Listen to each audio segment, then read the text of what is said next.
Like always, welcome to Talk of the Family, where some families are real, some families are fake, some families steal, but this family we talk, and we about to get into it tonight. I appreciate everybody coming on. Thank you, thank you, thank you. We're gonna get everybody to take it out here. We good now. Blessing, What's going on? blessing. Appreciate everybody. Yes, Appreciate you. sir. Yes, Appreciate sir. you. Blessing, blessing. Yeah. How's Hey, everybody? shout out. Good. Hey, quick thing. Shout out to you, sis. I seen the whole segment about the mothers. I supported everything y'all was talking about. I think it was a good segment. It was a good talk. You did a really good job moderating. I think I learned a little bit more about you guys like as mothers. And so that's why I was putting it in my chats, like just, don't give up. Keep going. You're doing it for those kids, y'all doing it, for your marriages or relationships or whatever. So I appreciate that. Kudos to you. Straight up. Thank you for watching. Make sure y'all check it out. It's Thugging It Out Podcast. It was a motherhood panic, and we're gonna be back at it next Saturday. And I'm gonna eventually do fathers, but right now I'm just focused on the mothers. Oh yeah, blessings. Blessings. Okay, yeah, definitely. Yeah, it was lit. It was lit. She was talking that stuff on the panel. You gotta send me the link for that one. Oh yeah, I got you, no problem. So Yeah, me look, too. I got you, Demar. So look, it's for the guys, but we gonna have to, I guess the guys gonna go in, king it. You gonna have to hold the fort down for the ladies until the rest of the women get in. Well, you and Quita, because this one it was a warm up, and I wanted to see what the women was gonna say. And then also, the man can tell what they thoughts are. So when the rest of we gonna see how it go though. I'm gonna play a video first, and then I'm gonna see what your thoughts are on it, and then I'll pop the question in. So here's the video. Motherhood, my baby daddy asked me for some head, and I almost lost my shit. Was this what I had signed up for to do for the rest of my life? Supply others with me? I was pissed. And suddenly all the hype of wife life felt more like the Twilight Zone, and the word forever. Hold on, I'm gonna start it over here. You go. Motherhood, my baby daddy asked me for some head, and I almost lost my shit. Was this what I had signed up for to do for the rest of my life? Supply others with me? I was pissed. And suddenly all the hype of wife life felt more like the Twilight Zone, and the word forever began to really ring and sink in, like a horror film I couldn't escape from. Couldn't this see how much I had just given? I don't understand what the problem. Did y'all understand, or do I need to play it again? I didn't hear the first words that she said. What was the first part of the sentence? I didn't hear that part. Motherhood, my baby daddy asked me for some head, and I almost lost my shit. Was this what I had signed up for to do for the rest of my life? Supply others with me? I was pissed. And suddenly all the hype of wife life felt more like the Twilight Zone, and the word forever began to really ring and sink in, like a... Y'all didn't hear that? I heard it. Yeah, I heard it. I heard I think it. she said that first 2 weeks in motherhood is what she said at first. So basically, she basically, but in general, I don't want you to focus on the first 2 weeks. I want you to focus on just in general, a woman you see on the panel saying about giving head. So I kind of wanted to cut that first clip out, the first part, but it wouldn't let me. So just in general, women giving head and having sex, right? This is just a warm up, get us in there, get the blood flow running, the thoughts running. So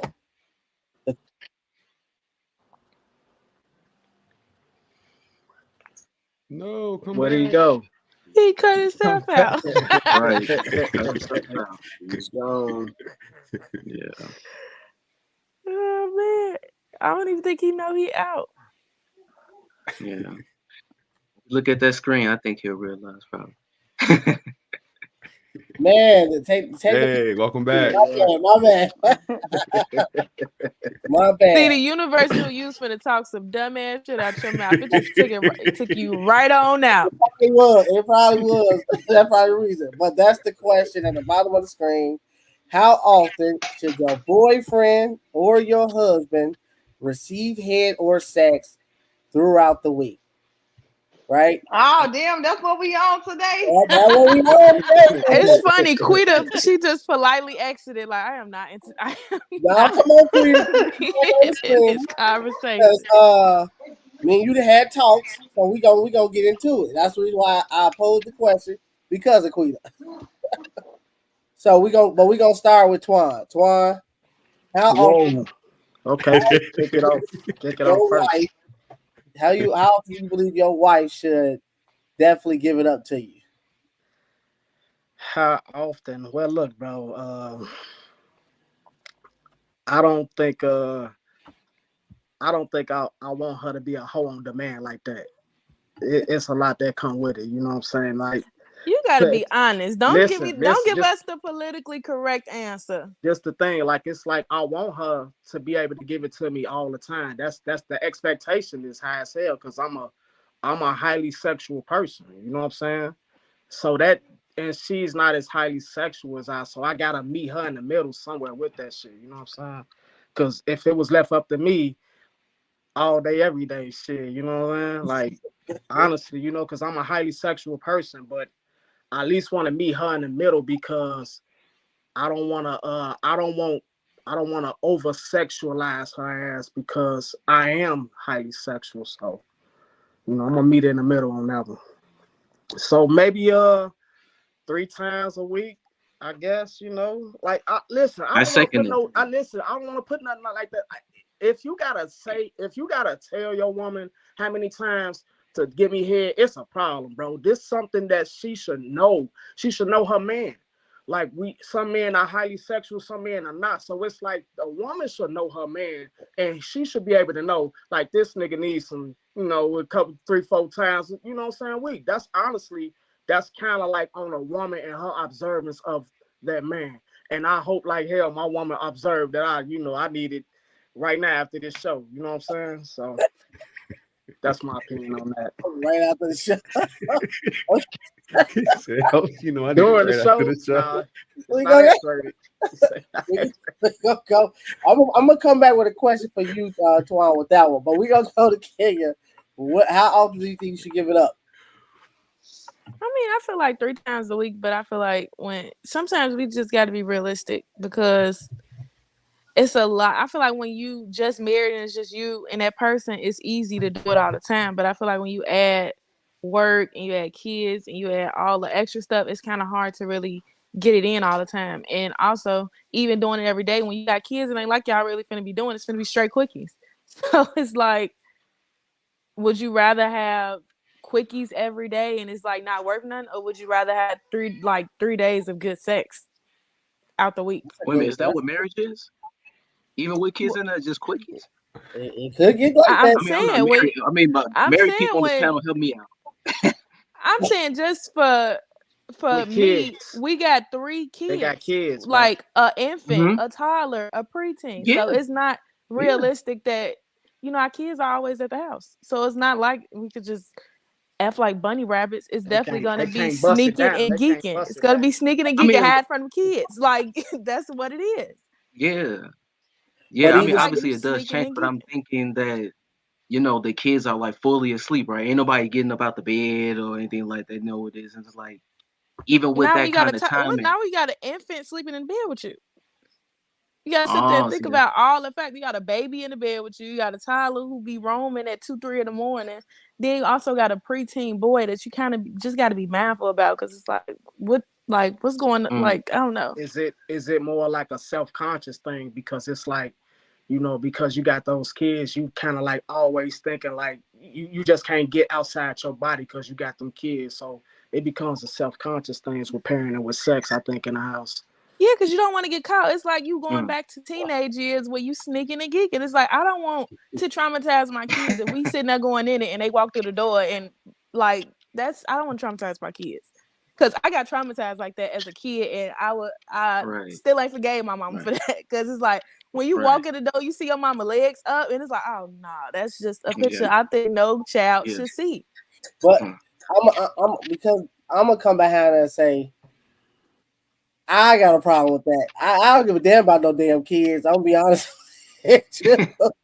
They walk in the room. I don't care. I want us to be in that mood. We do what we do. If I send the kids to bed, of course, obviously, but once they go upstairs to your rooms, go to bed, I'm ready. So at that point, I don't really want to hear the whole it's a self-conscious thing or what about the kids. It's like, let's get in this That's mood. one of the things that you're gonna have to be quiet, because at the end of the day, if you make too much noise, your kid's gonna be like, "You okay, ma? You okay, Yeah, I bitch? know how to Like, be what's going quiet, on but up I'm in there?" just So it's saying, like, I know how to be quiet, but I'm simply still saying that shit, we can get it in. You can be quiet and get it in. Put the yeah, you pillow on your can, face. but it's gonna be real quick, because before you know it, that baby waking up, because you like, come on now, that toddler knocking on the door. Can I get something to drink? No, I don't know about that. I don't agree with that. What you think, Quita? Huh? We're gonna go to Quita next. What you think? Your phone on mute. No, you gotta talk. You gotta come on. I ain't hear it. I ain't know walking. Oh, they got a question down there. How often should your boyfriend or husband receive head or sex throughout the week? One time, and don't ask me why. I said what I said. Now, you gotta elaborate. He over there. Man, he angry every day. Why? One time. Yeah, you gotta elaborate on that one. I'm just Got playing. It's whatever. If you got time, it's whatever. Because we got 4 kids, so whatever time we can put in. So wait a minute. You even with 4 kids, you don't make excuses. Like, you do the whole thing, the whole damn thing. What you say? Y'all go the whole way, even with kids. Y'all no quickies or nothing like that. Y'all just do. I mean, whatever we fit in. They be upstairs, go upstairs. We get it in, and if we in our room, don't knock on that door. See, that's what I mean. But her kid's a little older though. She ain't got no infant that at the drop of a dime waking up. That's like, I feel like that's just unrealistic. Maybe when a kid get a little older, of course it will change, because it's like y'all could go about y'all business. You got more freedom. But I feel like at the period between when your kid's still in the bed with you, I feel like it's just unrealistic that you finna be really having a whole sex fest every day. Okay. What about? Unless you take them out while they sleep. That's what we do. That's what we do with my youngest, because Cash still sleep with us. So if we try to get it in, we either, we ain't in the room, we somewhere in the house. But if we in our bed, if he sleep, he go and he lay with one of the other kids. But look what you just said. You said other places of the house, right? So let's say you send the kids to bed, and let's say Cash was to stay in your bed, right? That's the bathroom, right? Oh, we got the bathroom, we got the living room. Right. You see what I'm saying? There's other spots in the house. Ain't necessarily got to be the bed. The living room is risky as hell. You gonna sit there, be busting it open in the living room on the couch, and your baby go turned down low, and you tell him you hit them footsteps, you yell, "Go get the bed!" There you go. Right. You gotta open them ears. Go ahead, I guess. Go ahead, Twa. Oh, okay. I'm thinking like, man, like I don't know what kind of sex y'all be having, but that shit sound mechanical as hell. Cause it's like sex is like when I get into my animal nature, like for real, I get to let loose in sex. So I despite the noise that's going on and the rumblings and the bumpings and all that, it's like it's a zone that I'm in. So it's like I couldn't have kids and interrupting that or thinking about them, because it's like I can't get into that zone to fuck like I want to. Let me just go ahead and be frank. You know what I'm saying? So I disagree, kid. I mean, general, like I like if I was just I wouldn't just want to just be like having sideways sex, every time I'm trying to get it in. I like to let it out. So it's like the kids definitely will be a distraction. In my mind, they're a distraction, just for real. Yeah, because you can't focus on what you need to focus on because you're too busy, got your ears open on other stuff. So that means the sex not even going to be enjoyable. Like, we could do it. Yeah, we could sneak and do it, but it's not going to be worth having. It's going to be like, yeah, I could have waited on that, because that, like, what was that? I don't like that. You say shit, not me. But go ahead. We're going to go to Mark. Exactly, but it's two people. I'm going to get mad. Of course, just like a man, that's the only thing on your mind. Why I could be sitting there like, damn, what about the kids? Like, damn, did I hear something? Is that the kid? What? Why you sitting there? You got yours, and then afterwards, I'm sitting there looking at you like, so what we doing here? Hey, I'm just saying, go ahead, Mike. We're gonna go with you. Right on. Well, I can't relate to the kids' perspective yet because my wife and I don't have any little ones yet. But I think it's just someone said it earlier. It might have been Kenya, but I mean, it's just I can't really put a number on it for me. but it depends on schedule. It depends on some people sleep early. You know, like my wife go to sleep hella early, so she be knocked out.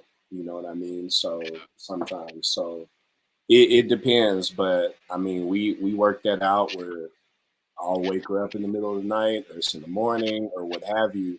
But it's just really knowing your partner and having that, you know, just being on the same page, you know, especially when you're married, because you got that figure it out mentality. So you got to use that figure it out mentality in every subject matter. You know what I mean? Whatever it is, because that's what you signed up for. So it's just having that figure it out mentality and not just having, not just being stale in a routine or we always do it this way or whatever, but just, yeah, you got to get in where you fit in sometimes. So. Okay, I got a response. I got a question to that. I'm gonna come back to it though. Damar, what's your thoughts? DJ Loud, what's your thoughts? I kind of second what I was saying. It's not really I can't quantify the number. Just what me and my partner know. You know, feel what's right. I'm not married, but you know, sometimes it's every day. Sometimes it's a couple days a week. You know, just depends on our schedule and what we got going on. But y'all, okay. I think if you gotta quantify it, then that's already the beginning of having a problem. Like, like I need to have this 3 days a week or every Tuesday, Thursday, Friday. I feel like then that's kind of like then it's a job. It's like then it's like a job relationship. Too. Like you're not my employer. I'm not your employer. Like we a partnership. Like we together. Because if she was like, yo, I need you to be here every Tuesday at 5. This is when we do it.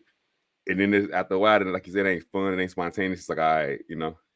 For a minute, like, I'm gonna go to the crib. It's time for it. Then after a while, you're like, I'm gonna go to the crib. I gotta do this, and it kind of make it not as enjoyable.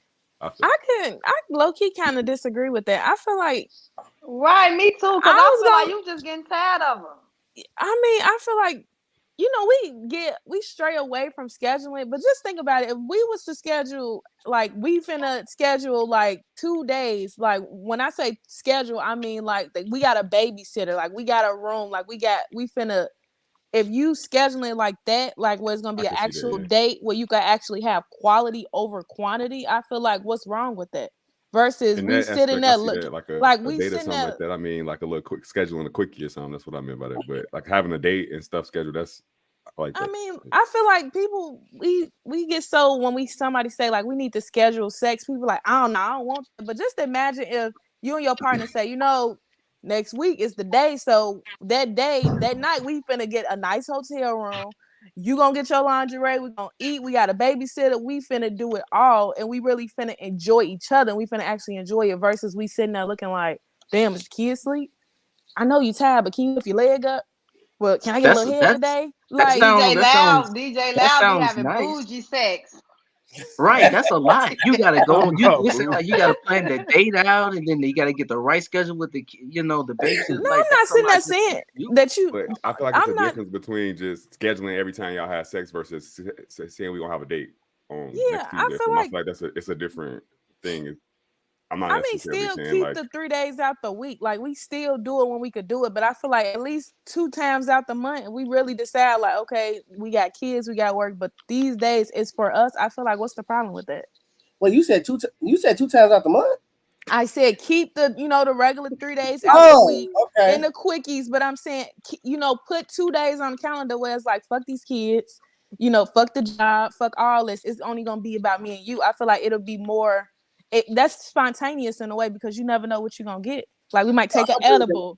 We might sit there and get some honey. You might go take a sex pill or something. Or like we might go get some toys or something. Like I feel like it's more fun that way. I feel like sex needs to be, I don't know. I feel like you gotta make it fun and still get it how you get it. What about you, Tiffany? How often you giving it up to your boyfriend or your husband? How often would you give it up or is giving it up? Well, when I was in a relationship, I would want it like every night because then he used to call me crazy, but it's like the baby sleeps, she knocked out sleep, she snoring, she in the room, so okay. But like with me now, you gotta wait until I got a babysitter or my baby at school. And that's that. I'm not finna be. Go ahead. So I like all the political answers y'all gave, right? But so you trying to tell me right? Because I'm hearing political answers, but so I'm gonna dive in.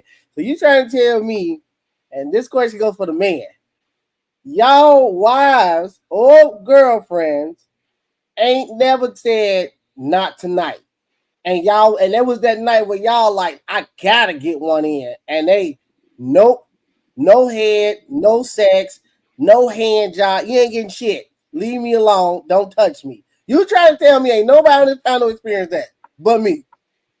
No, I had to happen. I have not, to be honest. What? Okay, what? Not told me. You can't get what you want all the time, bro. Okay, so Mike said no. So I want to. How? What are you saying? No, like, so is there really an understanding there that that's not allowed? The no is not allowed in your household. I think that's coming from her. From me, I'll be honest. There have been times in the past where I wasn't trying to. So, but she's never told me no. So. Yeah, me neither, bro. Like, I ain't gonna never say that I ain't never been turned down sexually in my life, because I'm quite sure I have. But I kind of leverage sex, like, because I got that dick. So I ain't never been in a position where the leverage ain't in my favor. I'm gonna go ahead and be real, for real. So when I'm like, okay, this what it is. I ain't never asked for sex. That's first of all, bro. I kind of like turn a girl on to fuck her. I ain't never like, like put myself in a position to get told no, kind of like too, for real, bro. But I use leverage. Sex is a leverage for me. So I ain't gonna lie, bro. I ain't never been told no in my relationship right now, bro. I ain't never been told no that I can't fuck. So can I ask, are you married, or are you just? Yes, I'm married. Right on. And Romeo cap, because you done told me no before too, while you sitting there trying to make it seem like you around here getting told no. It's times where you be saying no too. So it's it's a mutual thing where it's like sometimes you just don't feel like it because you don't want to. I'm simply saying that I never said I didn't say no to you. I'm saying that you made it seem as if you only get I only get told no. Like, nigga, you say no too. Well, yeah, but I'm saying the guys. I'm wondering if the guys get told no. There are times where they get turned down. Is it times where they want it and they wife like, nah, I ain't messing with you right now. Maybe the mob. Maybe they know how to read the room. Well, I mean, I mean, listen, bro. It's of course it's been times where where I know, like, like I probably felt like I wanted to have sex, and but see, that's what it is. I kind of read the room, like what your girl kind of said. Once I read the room, like, I ain't gonna present it. I'm not gonna, like, approach her sexually, because I'm gonna read the room, and I ain't gonna put myself in a position to be told no. That's kind of my thing with that. So, but I read the room though. You know what I'm saying? It's kind of like I peep that, like, okay, maybe I do want to fuck and she ain't feeling it, but I ain't gonna approach her though, bro. I ain't finna do the dummy and like come at her like, man, let me get that pussy. You know what I'm saying? Like, I ain't gonna do that. I guess read the room and fall back. I guess I'm different because I don't give a shit about reading no. For me, it's if I come to her and I'm like, I don't care about no room. I don't care what she, you can tell about what she go to bed in. I don't really give a shit. If I come to her and I be like, shit, in my mind, I want some. I'm coming like, what's up? What's cracking?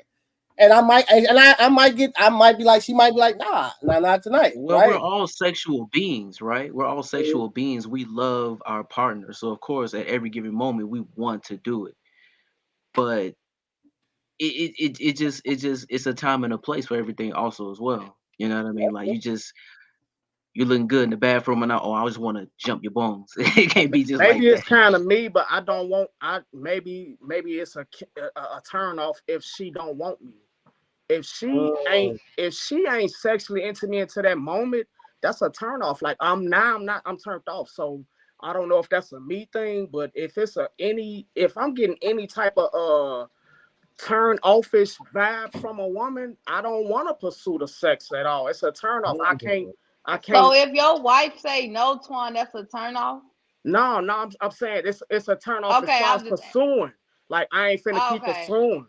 Like, I ain't saying like I'm turned off like at her, like whatever. I could have done so. Whatever the reason for her saying no is whatever the reason. but it's a turn off. It'll be a turn off for me to keep trying to pursue like that. It's weird, you know what I'm saying? I don't know if that's just me though. Like, you know what I'm saying? It's kind of like maybe a self-conscious thing for real, because I don't want to put myself in that position. Quita, have you turned your husband down before? Yes, I have. And it ain't end well, because as soon as I turn him down, if I say it ain't happening tonight, because I'll be tired. And then he be like, I'll be like, okay, I need some. No, I'm good. Oh, damn, he played tit for tat. Yes. Oh, you wow. most definitely do. You ain't finna get it when I want you, don't give it to me like that. But now all of a sudden you ready and you want me to give it to you. No, I'm good. And I'm like, all right, okay, keep that works. That works, because I've tried that before and that shit don't work for me. It worked. I tried to hold out. No, don't touch me. I don't want it. And then a couple hours the next day, I was like, come on, man, stop that, man. You know, but then that be the tiredness. It be the tiredness, because it's like we doing everything in the day, and then it just be tired. You feel what I'm saying? I'll be tired. I'll be like, you know what? Maybe tomorrow. It's us as guys, bro. We just can't hold out that long, man. I want to wear the right outfit, sometimes, and then it may have got the right nightgown on. You can't resist. You can't hold out. You just can't hold out. Okay. All right, then. Well, I guess we pick brains on that one. I brought that up because that was a topic that I've had a few times, and I was curious to know what are men and women thoughts on sex and head. Like, do men have because you hear that women get comfortable in relationships to where they so used to you that makes them feel like I can say no. It's like they ain't going nowhere. I don't want to give it up right now. He'll be all right? Or they stop caring to know your needs. I don't know. I've always heard women get comfortable and then they just stop. Sorry, I don't mean to interrupt you, but a lot of women say no to sex is because a lack of something that the man is not doing. The reason why a woman is so tired where we can't get any type of arousal is probably because the man has did something. It hasn't made us feel comfortable. It's like, you know what? I want to get sexual with you. Like, I get that desire. Like, the woman gets desires too, but if I'm so drained and so tired, or you didn't really rub me the wrong way, you said something that's in the back of my head, ain't no way that you think that I'm finna be like, okay, my body can't do what it needs to do to even please you. Cause I mean, unless you want to go get some lube, but it's like, if I'm really not in the mood and I've turned off, it's kind of impossible for, it's like a give and take. Like, yeah, you want to be pleased sexually, but women has other needs. Probably not as sexual, but it could be maybe you complimenting her, maybe you making, helping her do certain things, or just acts of service, or just being romantic. Because a lot of men forget that in marriage or in relationships that you still have to be romantic. Like, what about the romance? Like, men want to talk about sex and head and all this, but when the last time have you been romantic with your wife or your woman to make her want to bust it open for you? Because women do. You got a point. Because I'm trying to tell you, look, before I got married, that was money, by the way, Kenya. That was money. Yeah, that was. I think she got a point, because I grew up working with men. I worked jobs with a lot of men, and I always hear, and even when your cousin came down here, Kenya, she talked about how in her husband male group, all the males outside of her husband is complaining about to each other, to the guys, that their wife ain't giving it up. And I grew up hearing a lot of married men say they ain't getting it. They ain't getting it at all. So that's why I'm wondering, like, well, what a disconnect. What doesn't happen with kids? Like, if you have kids out here, like, sometimes their sex drives go down. Like, women, they don't want to have it as much. They never elaborated, but they just said that they don't get it. I think that goes from what Ken just said. Like, what is you doing for your wife to get horny? Like, you probably not even doing nothing. You probably just going back to your work week, come home, and then just want her to just roll over or take her clothes off. What did you do for her to want to get it in? You have a point.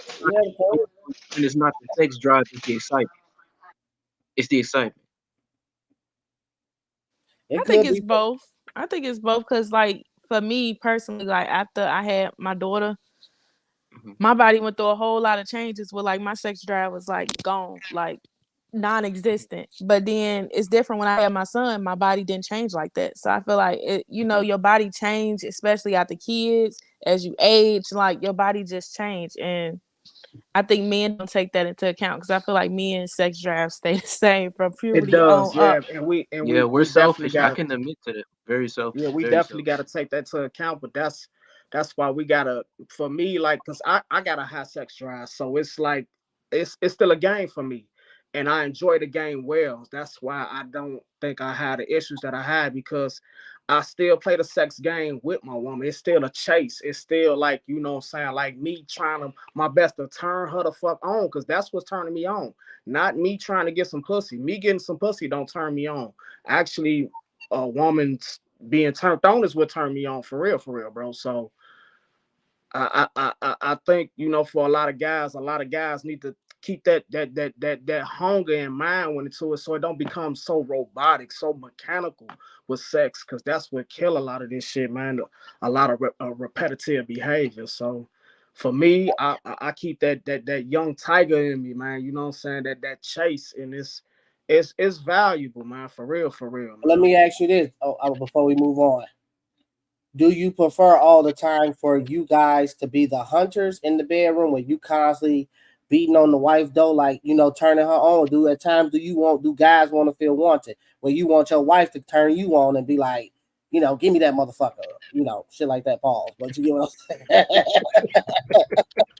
So is that the case? Or because for me, I like for my wife to want me as well as me show her I want her.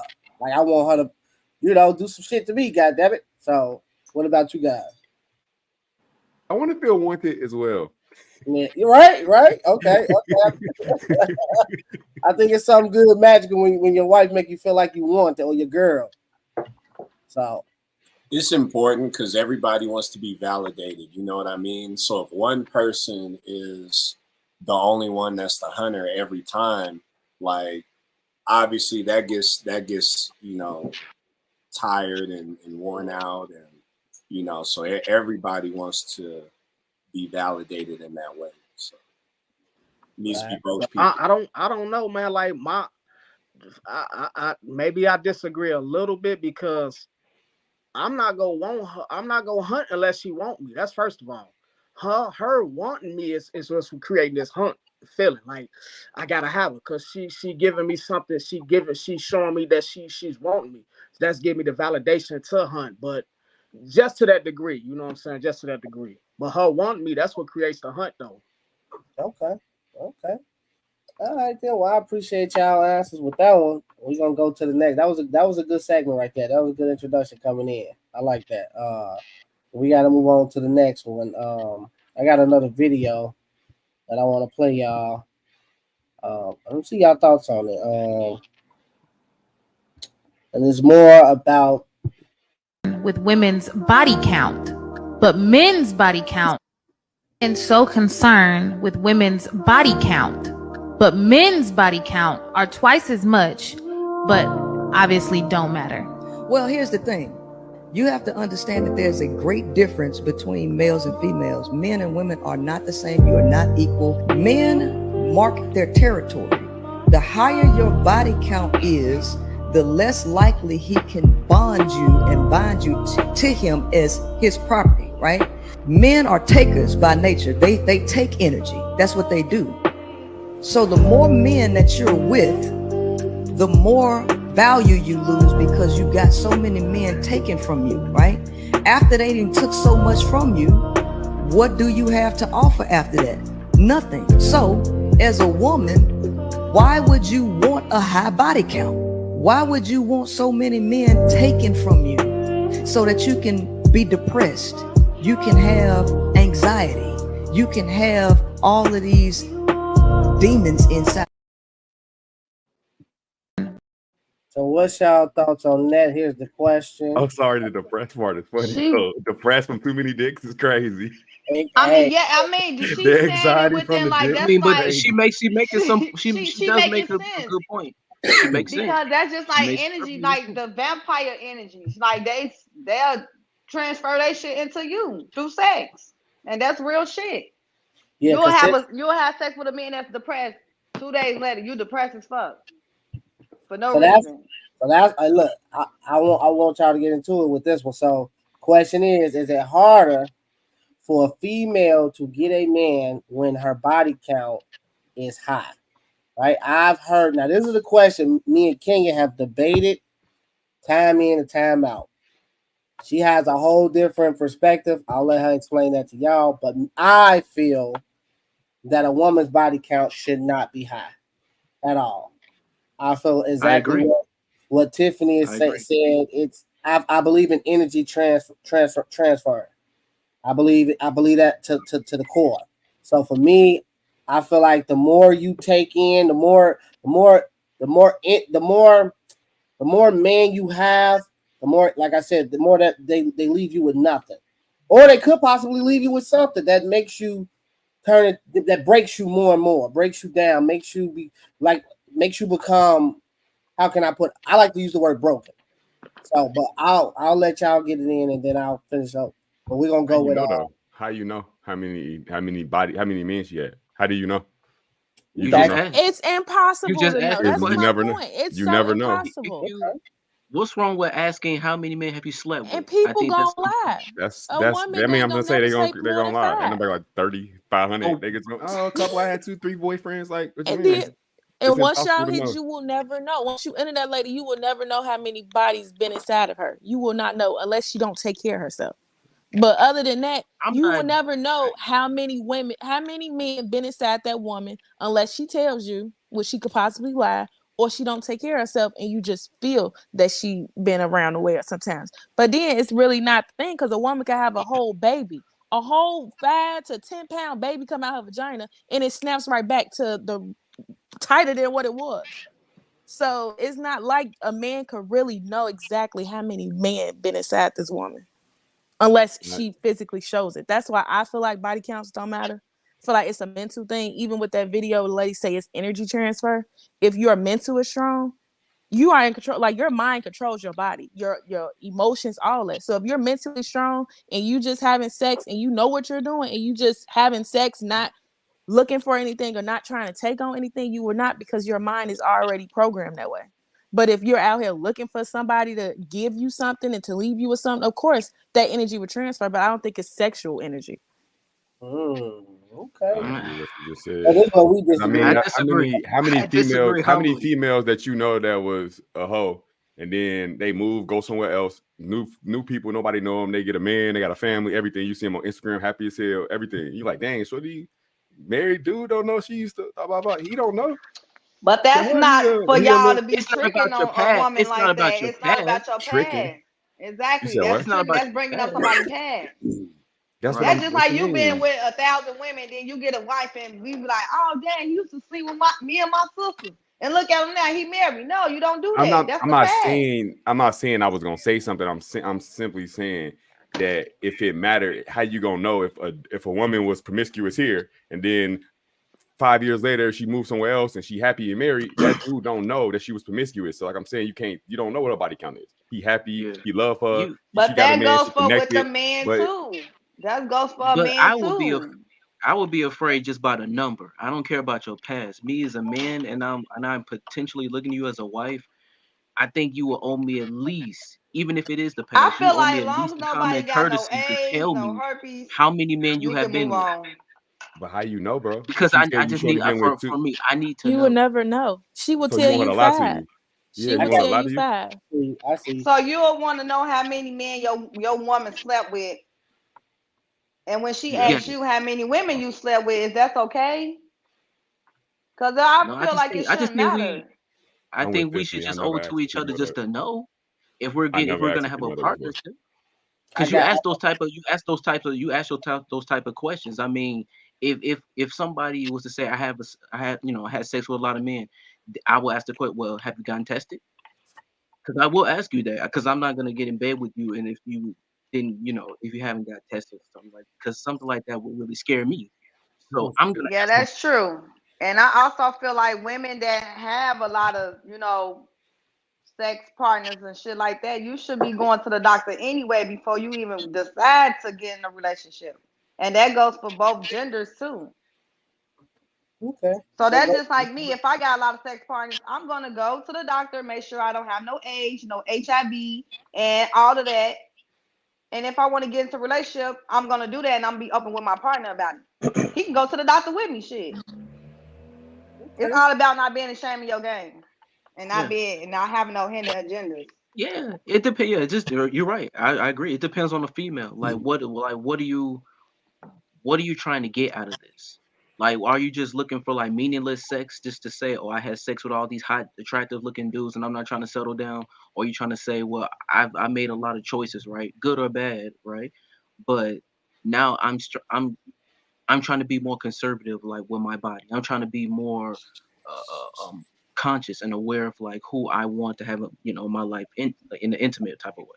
Are you So it just depends conscious on the about woman. your body Yeah, count because that's as like a man? lesson learned. Are you conscious about your body count, Reggie? No, mine's is really low. But I'm sitting there Very saying, I'm saying you. I'm being straight. You gotta be No, honest. You gotta be honest. You fresh meat. You fresh so meat you out there. I'm care. not worried about it. I'm So not you worried. care about your body count. So you I will like want this honesty, somebody. man. Yes, I I like do. this honesty. Yes, I love it. yes, I do, because I don't want to just hop in the bed with just anybody.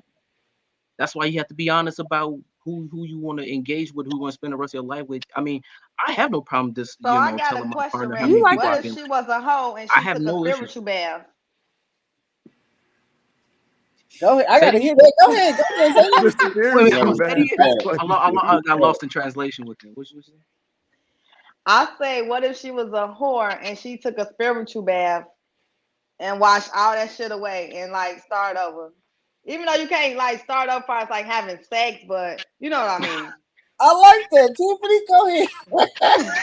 Born again virgin, bro. Cleanse her Born again wound. virgin. She a born again She virgin, cleansed bro. her wounds in the dick. Yeah. She take dicks for 90 days, bro. Went to the Oh my Lord. goodness. She born again virgin. Wait, Tiffany crazy. I don't know about that one, Tiffany. I don't She know. got reborn again. Right, you I can don't know. Reggie off that one. Yeah, for Lou for that Go one. ahead, I don't know. Twan. Go ahead, get it in. What you think? You think a woman's body count does it make it hard for them to get the man? I think when I had a more immature mind, I think I was thinking from a more insecure place, so it didn't matter because we come from this mentality that if a woman she has sex with a certain amount of men, that she's automatically labeled a hoe, right? And as I grow older, of course, that's easy for us to say, but as I grow older, it's like I understand how unfair that shit really is. Real talk, G. It really don't make no sense. So my thing is, it's like I understand, like, man, like when we think of women that have high body counts, it's coming from an insecure perspective. It's coming from the perspective of I don't want no other man having sex with my woman. That's the reality. So to be real, the reason why we feel that way is because we don't want nobody else. We want all women to be virgins, G, and it's kind of unfair. It ain't realistic. So if that woman lied, just like what Shorty said, like we want that in our woman, but what if she lied? What if she told you she ain't never had sex? You ain't gonna know, bro. So it's like it's a false narrative for me to be thinking like that. Like I shouldn't even be caring how many bodies she had, bro, because it's like if I fuck with her, I fuck with her. Of course, being a man, it ain't that easy, y'all. We care about that shit. We care about how many motherfuckers then had our woman. But the reality of it is, as I grow older, I realize it's really just that's a male ego thing, for real, G. So that's my perspective on that. What about you, Mike? What's your perspective on it?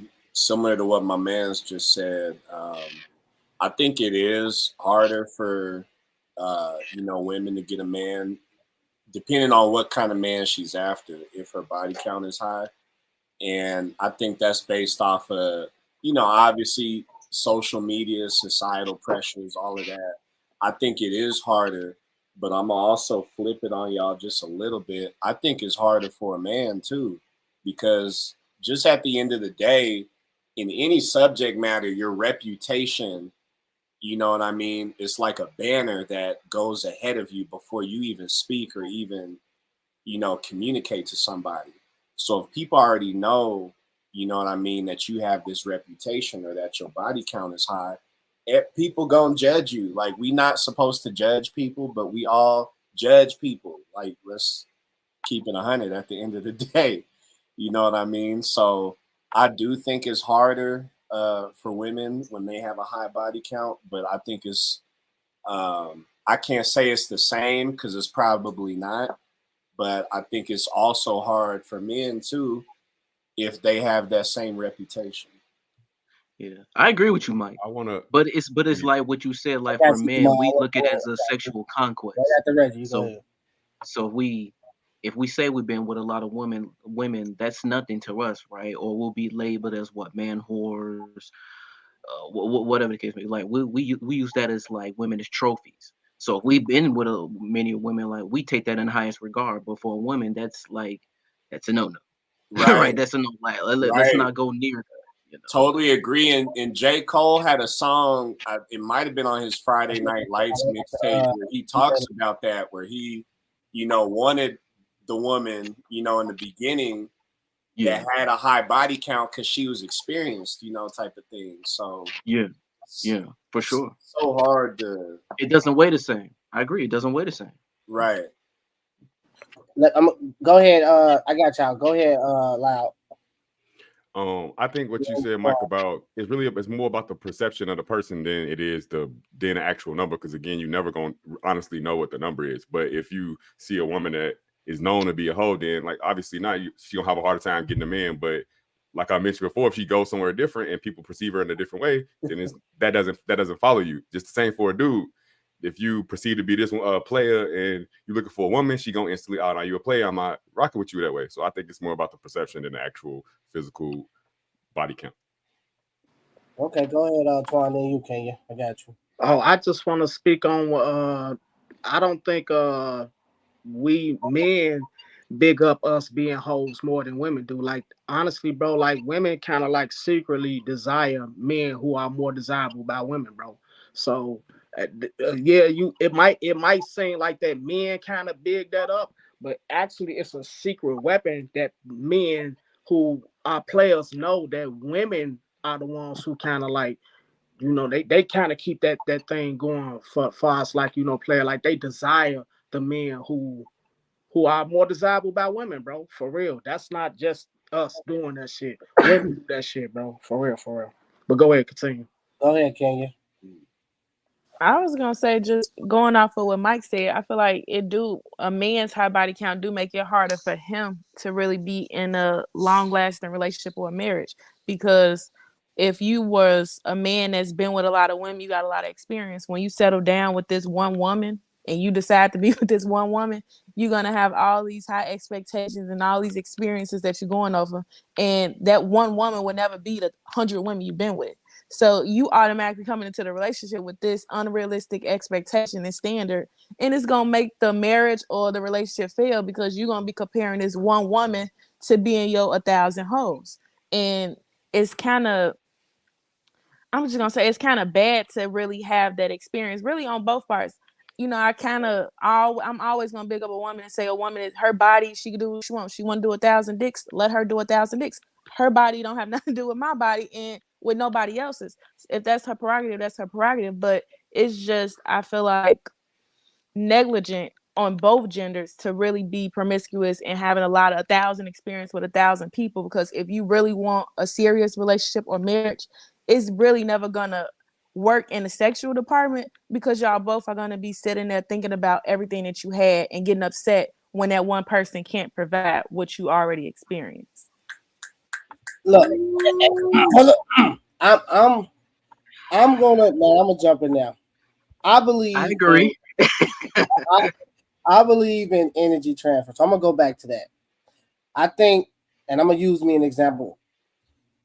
When I started having sex at 15, me not understanding it mentally or emotionally, I started at that time. I just was indulging.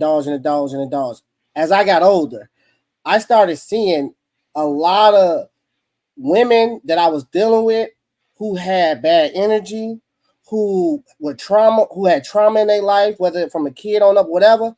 That was on me, along with my own trauma, but that was on me, right? So that's why I don't agree with a woman's body count or man body counts, because I don't agree for me having sex at 15. I feel like I should have waited. I wish I would have waited. I tell my wife that all the time. I wish I would have waited because my body count crazy as hell. I wish I would have waited. But that's what me and her go in, because she always say a woman's body is her body. But yeah, it's cool if you're not having sex. If your body is your body until you come on into my world trying to transfer that bullshit energy from them 100 men that you done been with to me. I don't think that's fair. So I feel like, yes, your body, but be conscious of what you're transferring over to somebody. Be conscious of what you finna leave on somebody's doorstep, because that ain't okay. So do I agree that did I leave trauma on female doorstep? Hell yeah. And vice versa. So I think as males and females, we need to start being conscious of who we're giving our bodies to. That's why I'm always advocating, even though I didn't wait, I'm advocating for men and women to have sex when you are married. When you're married, because sex is a lot. And it takes over the mind and the emotions. And if you young and you don't understand the whole concept of sex and how it moves through you, you'll be out here fucked up for real. But go ahead, Twan. I'm gonna agree with you to a certain degree though, bro, because it's like this the thing though, man. It's like the same thing that you just said applies for witchcraft or burning sage in my house. It's if I believe that shit is true, then it is true. So if I got a strong mind, bro, that shit don't exist, bro. Like I hear what you're saying. Like I believe what you're saying is true up until the point where you got a weak mind, bro. But if you are a strong, experienced person, bro, that experience overrides a lot of things, bro. You done experience so many fucking things, bro. So it's like, it's a little gray area with it, bro. So I just disagree with you a little bit on that one, bro.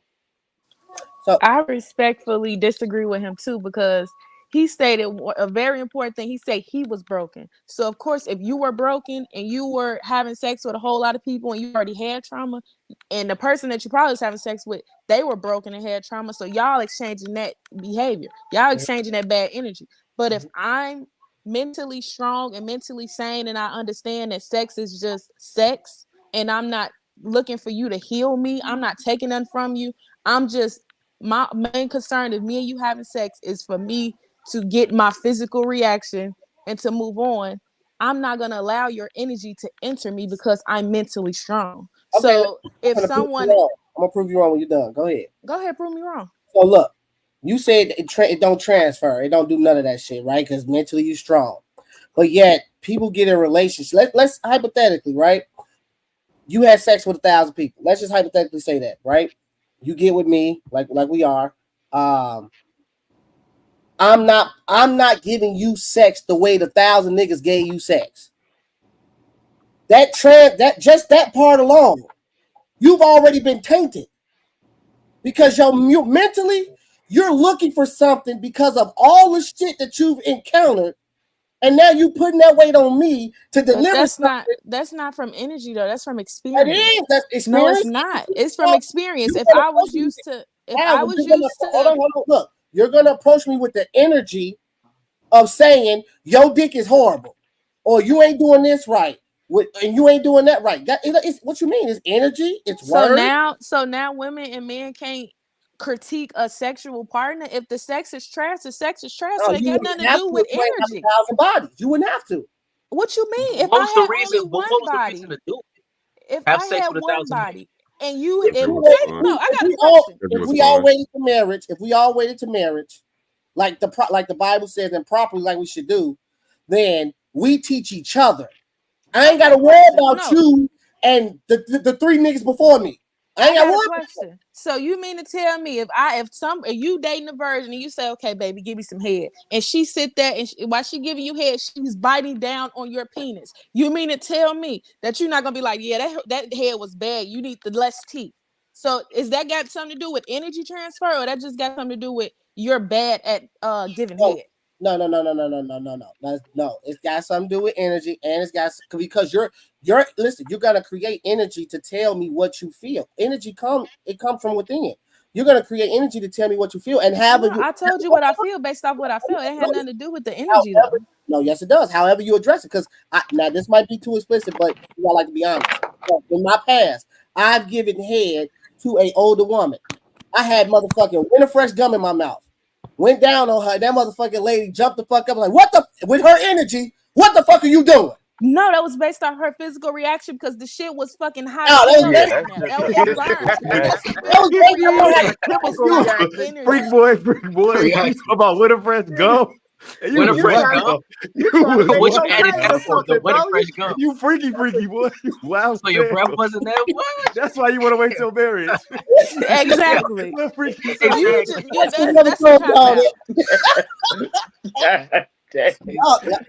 Right. I'm trying to right. Listen, bro, I get what you're saying. Like, listen, there's no way in hell that a lot of body count's not gonna matter. It's gonna matter on a lot of us. I think maybe so more the woman, more so the man, but it's still based off an insecure perspective, though, bro. It's still based off how I'm worried about this woman's body count. If I didn't know, then guess what, bro? I don't know. It's so immaturity. with that being said, the unknown, if the unknown is just as big as the truth, then the truth kind of, you know what I'm saying, bro? Like, I don't know, bro. But that's the thing. Ignorance is bliss. Yeah, bro. So it's like, I don't know. Said the same thing. Why would you lie about your body count? That I understand. Listen, that's speaking from a moral perspective. I understand where you're coming from, because morally, why would anybody lie? Okay, that's what we morally expect, but the reality is that we don't know if people lie or not. That's a fact. That's a truth. Morality can't beat that, bro. We don't. You don't know if what I'm saying is a lie or a truth or not at all. But whether it's a truth or not, so that means you're ashamed. Well, I mean, also, you're not gonna say how the double standard of female grown. Hold on, one mic. Hold on. I got you, because I want to know what you because you feel ashamed not say how many people you've been with, so of course you're going to lie and say that's not shame, though. Yeah. I feel like that's not shame. It's just that but it we're can't gonna be be judgmental. That's your It can't be either or. I just want to know. It's So not about being judgmental. do you know how I know this your perception? Is a high body count. Is a high body count what would I say, like, what is that, like a down in a woman? Like, if a woman had a high body count, would you look down on her? Honestly, just me ask you personally, do you look down on a woman with a high body count? I'm not gonna lie. No, I'll be concerned. Because I look at myself. Can we? So, that's me personally. I'll be very. Yeah, I'm asking you personally. Yeah, because that's what I'm saying. I would be concerned. So could we quantify this? What's a high body count? What's a number you would be uncomfortable with that your woman had? 35. Okay. What's the number? Hold on. Look, I'm gonna give you a number. I'm gonna give you a number. Brittany Renters announced 35. She said she had 35 body counts. How old is she? How many years she had sex? Exactly. How many 23. Years? She's 20-something years old. She's in her. No, I think she's like 31. She's 31. Older than that. Okay, 31. Still, she had 35 body counts. So if she lost her virginity at 15, like you did, that's 16 years. So she had 30. That's 2 sexual partners a year. That's too many? I would think so. For a man or for a woman? Or for Why anybody? is it too many? I think it's for both. I think why is it too many? What's a good number for you then? What's what's a good number? What's the number? For me, good number for me, it's your husband and you waiting until you get married. That's realistic, bro. What are you talking about? Stacey Red is talking about Pound Town, bro. It's Ski. You talking about? Wait till marriage. This is why the community. This is why the black community is all so fucked up. So Damon, you will be okay knowing your wife had sex with 20 What you got? I wouldn't ask her, honestly. As You long wouldn't as ask it her? don't come this way, I'm not gonna be like, excuse, we can sit down and talk about how many people you've had sex with over your life. Yeah, I feel like I'm not gonna ask you that. If I feel like she a hoe, I'm not gonna try to wife her. It's my perception. I'm not Listen, gonna ask. It's not my. this is why She's I'm not gonna a disagree. Hold on, hold on. Perception One can't mic, be reality. hold on, hold on. One mic. Women ain't just start. I First got of you. all, women ain't just start being hoes nowadays. Just start being broadcasted. That's first of all, bro. So even when marriages was working, women was still being more hoish, bro. Listen, And then bro. being Listen. a hoe back in the day used to be a secret. It was a secret. We didn't know. Yeah. We didn't know, bro. You don't know how many We bodies your didn't mama or your know. grandma didn't had. So They that ain't gonna means, never listen, see bro, they was being But once hoes again, and good wives at the same time. Why be ashamed? What do you hide? Why you need to hide from your partner? Romeo Why? only want one. Saying Why? one is too many. After Because one she is too many, probably so fucked she don't want to say sorority. more. That's probably why they had it, because they probably fucked sorority back in the day. And they know you No, do. brother. The And they reason why people hide is because insecurity. The reason why people hide is because the moment I tell you the truth about myself, you go look at me different. That's the reality. That's why people hide it. It's the insecurity that you go feel, not me. You go feel some type of way. If I told you if I told you 3, you probably go feel some type of way, bro. That's why it shouldn't even be asked. It's an insecure male question in the gate, bro. For real. It's all based on our insecurity. And we shouldn't even be asking it So all, you bro. believe for all human beings, never, if you're gonna spend the rest of your life with that one person, to never bring that conversation up about how many people you've been with. Okay, listen. So am I finna bring up every conversation that I need to know about her? Do I need to download her whole life and figure out what I don't like and what I do like, bro? I ain't gonna pick no part. It's Sex marriage. is It's you just spend the one rest of your part. life with you spending So the rest if of your I life just with pick that out one a part, person. that You means need I'm to insecure about sex. One mic, Reggie. If I pick out that one part, that means I'm kind of insecure. If I ain't finna do that, if I ain't finna just say, okay, let me figure out what the fuck I don't like about this woman, period. Not just sexually, bro. If I'm gonna look at her immorality, that's judgmental, bro. So I can't do it, bro. Okay, I'm gonna hit you. You said I'm gonna hit you with this judgmental thing. Because I like when people do that. So I'm gonna come with you with that. But before I do that, I'm gonna get to Thomas. Thomas, did you have anything to say? I just feel like the body count conversation. It's an insecure conversation. I feel like the only time, I guess, a body count, not even a body count, I guess your previous experience conversation come about is when you start having expectations of a new partner based on what you've been through with someone else sexually. That's the only time that should be a conversation. But to condemn somebody for a body count before they knew you existed, that don't make sense to me. Okay, but look. Thomas, Okay, but hold on, Thomas, Reggie. you want to ask her any question about the people you've been with, even if you're gonna spend the rest of your life with her. Don't bring it up. I wouldn't ask her no, because I don't care. If she didn't have no disease, I feel like the conversation shouldn't be had. Because I feel like once you ask that question, once we get past the health part, then ain't no more conversation. because I feel like once you sit there and ask them, I'm gonna it's going truthfully say I'm scared to ask. I'm gonna just go ahead and be real. I'm scared.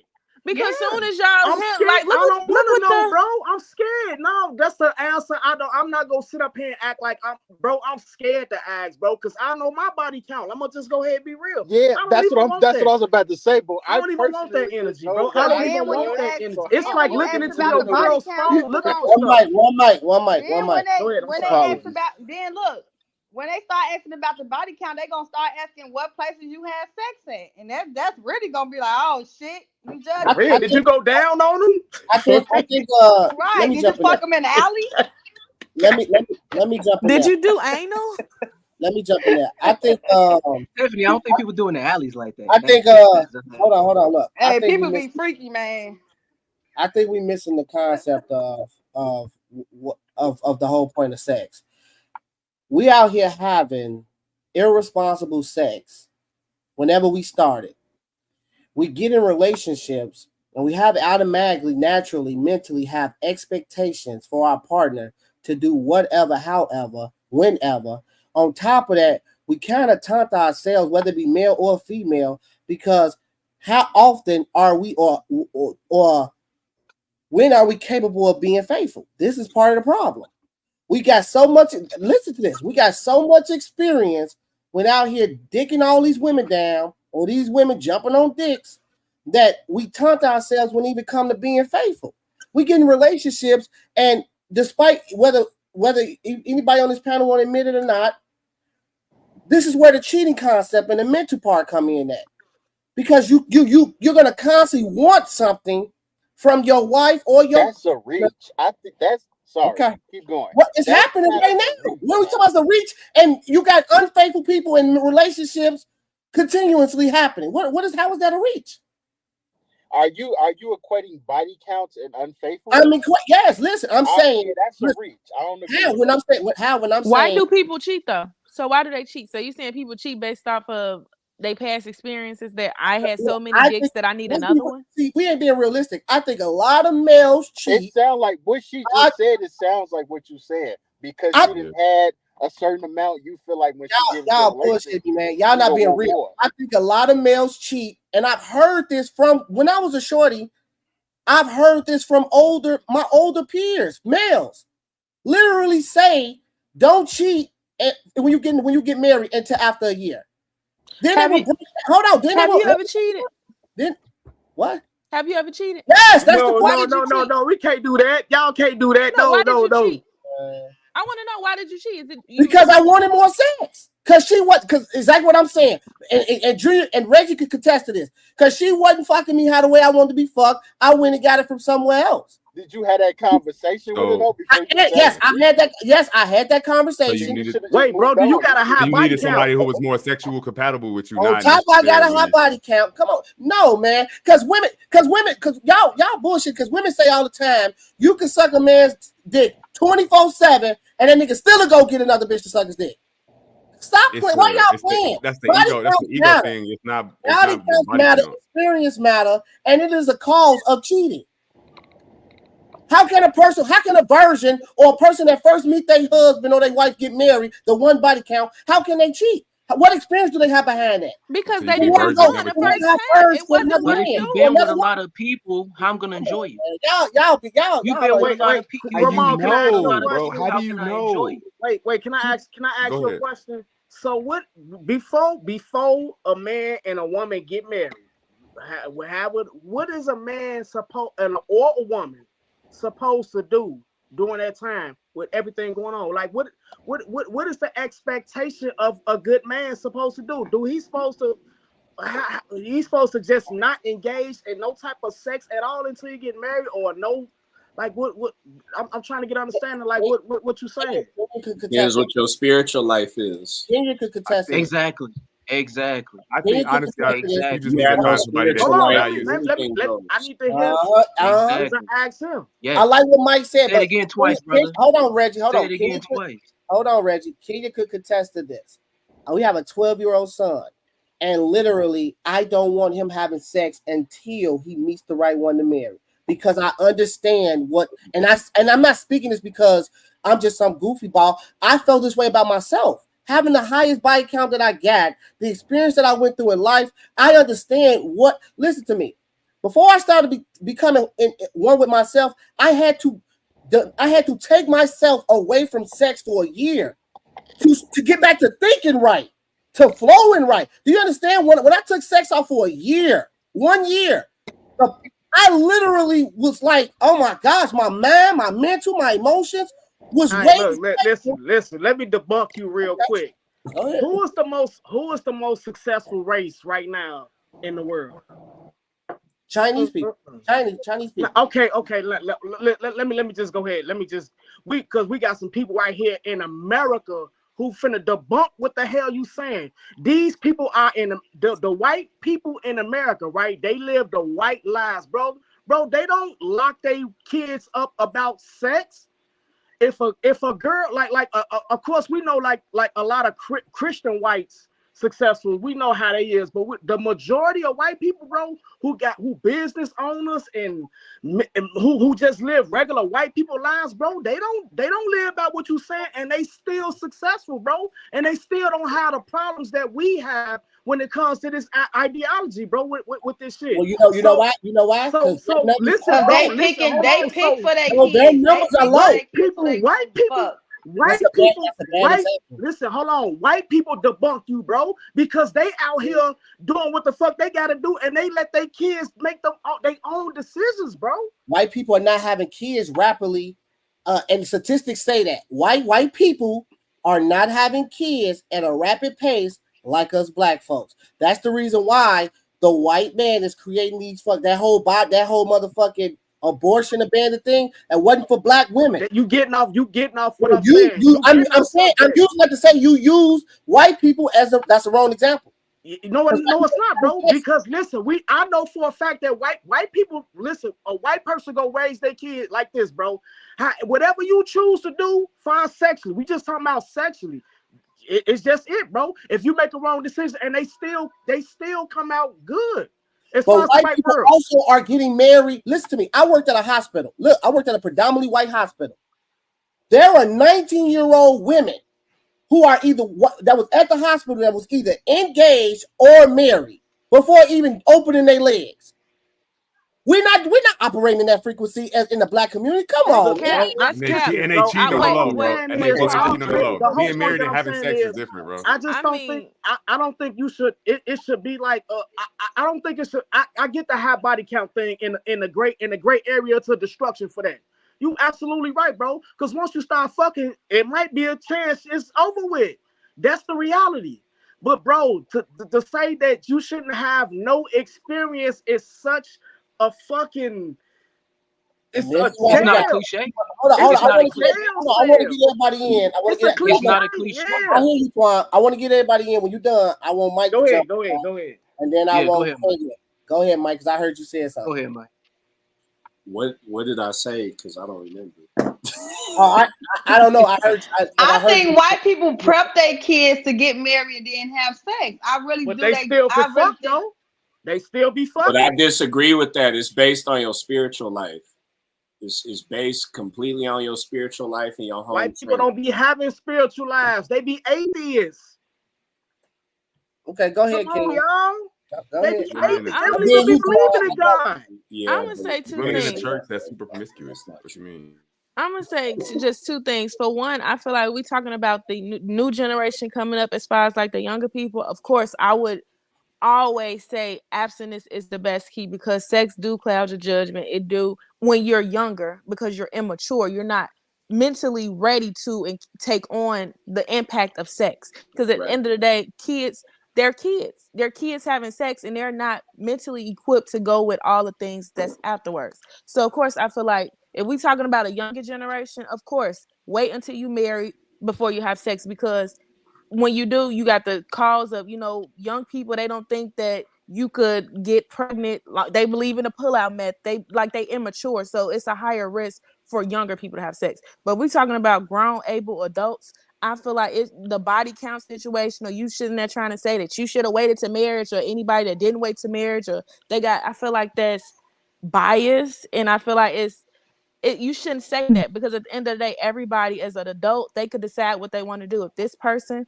want to have this many sexual partners and they want to live this life, they could do that. That's the same thing what you say about gay people. Everybody want to talk about body counts, but then everybody want to sit there and say, well, you shouldn't be gay. You shouldn't be this. Who are we to say what people should do with their lives? They adults. Who are we to say that the way they live their life or the way they went about it is wrong? Nobody's saying that. What I'm saying is you're being judgmental. No, I'm not. I'm gonna get to that part too. Let's talk about I want to add when you get done. Okay. Y'all keep using the word judgmental, right? And I realize in the black and with black folks, because I ain't really socializing outside of the black community, right? For the most part. I do more socialize with the black. Black folks are always the ones ready to say the word judgmental. Why do we say you're judging when we state facts? How can facts be judgmental? How? If we wake up every day and we're seeing what sex, and nobody's saying that you can't have sex or whatever the case may be. People do what they want to do. Ain't nobody trying to tell you what you can and cannot do. But to sit on the panel and act like sex is not detrimental or is detrimental to our community, And while you see all these baby mamas out here, and you see less marriages, and you see so many motherfuckers who raping motherfuckers because they had sex too early, or they've been raped, or all this shit is around sex. And it's another video I'm gonna play that's gonna show exactly what I'm saying. But to sit on the panel and all of us act like sex is not detrimental, that's crazy to me. When we wake up every day and see what sex is doing, how sexual people are, how sexual. I can't even think of the word, but how just the word sex and how the Instagram women and like think about this, bro. Look how we treat our women. Look how women treat us. To say that sex is not detrimental, y'all crazy, man. Bro, no, listen. This I the thing. can't agree with that, bro. Hold on, Nobody's. Hold on. I want you to speak. I promise I do. I just wanted to say something really quick. Yeah, and you talking about the spirit of perversion, RJ, like just how over sexualized the culture is. But what I wanted to say that nobody's mentioned, the other thing too that makes all of this even worse is pornography, and nobody said it. People sweeping under the rug. They think it's okay. It's not. Like that perverts everything. It makes everything we talking about in combination with the high body counts even worse, even more toxic relationships, more just chaos. So I just wanted to say that. That's literally all I wanted to say. Go ahead, Twan. Oh, no, go ahead. Well, hold on, Twan. Let Damon jump in there real quick. Then I want you to go ahead. Go ahead, Damon. To what you said, I feel like you're moving from like how many bodies a woman got to how people being irresponsible. Like all of those things are irresponsible things. So you can't really. I feel like this too. We're having a different conversation now about. No. I tied it in because I'm simply saying if we're talking about high body counts on both sides of the fence, then we also got to recognize with these high body counts, which is having sex. What is sex doing? What is these high body counts? Which is just sex. It's a high body count. Go ahead. But that's the media like exploiting sex and like using it to sell and like putting it in front of us. That's not the same thing as a woman had more than one body, like you said you would prefer.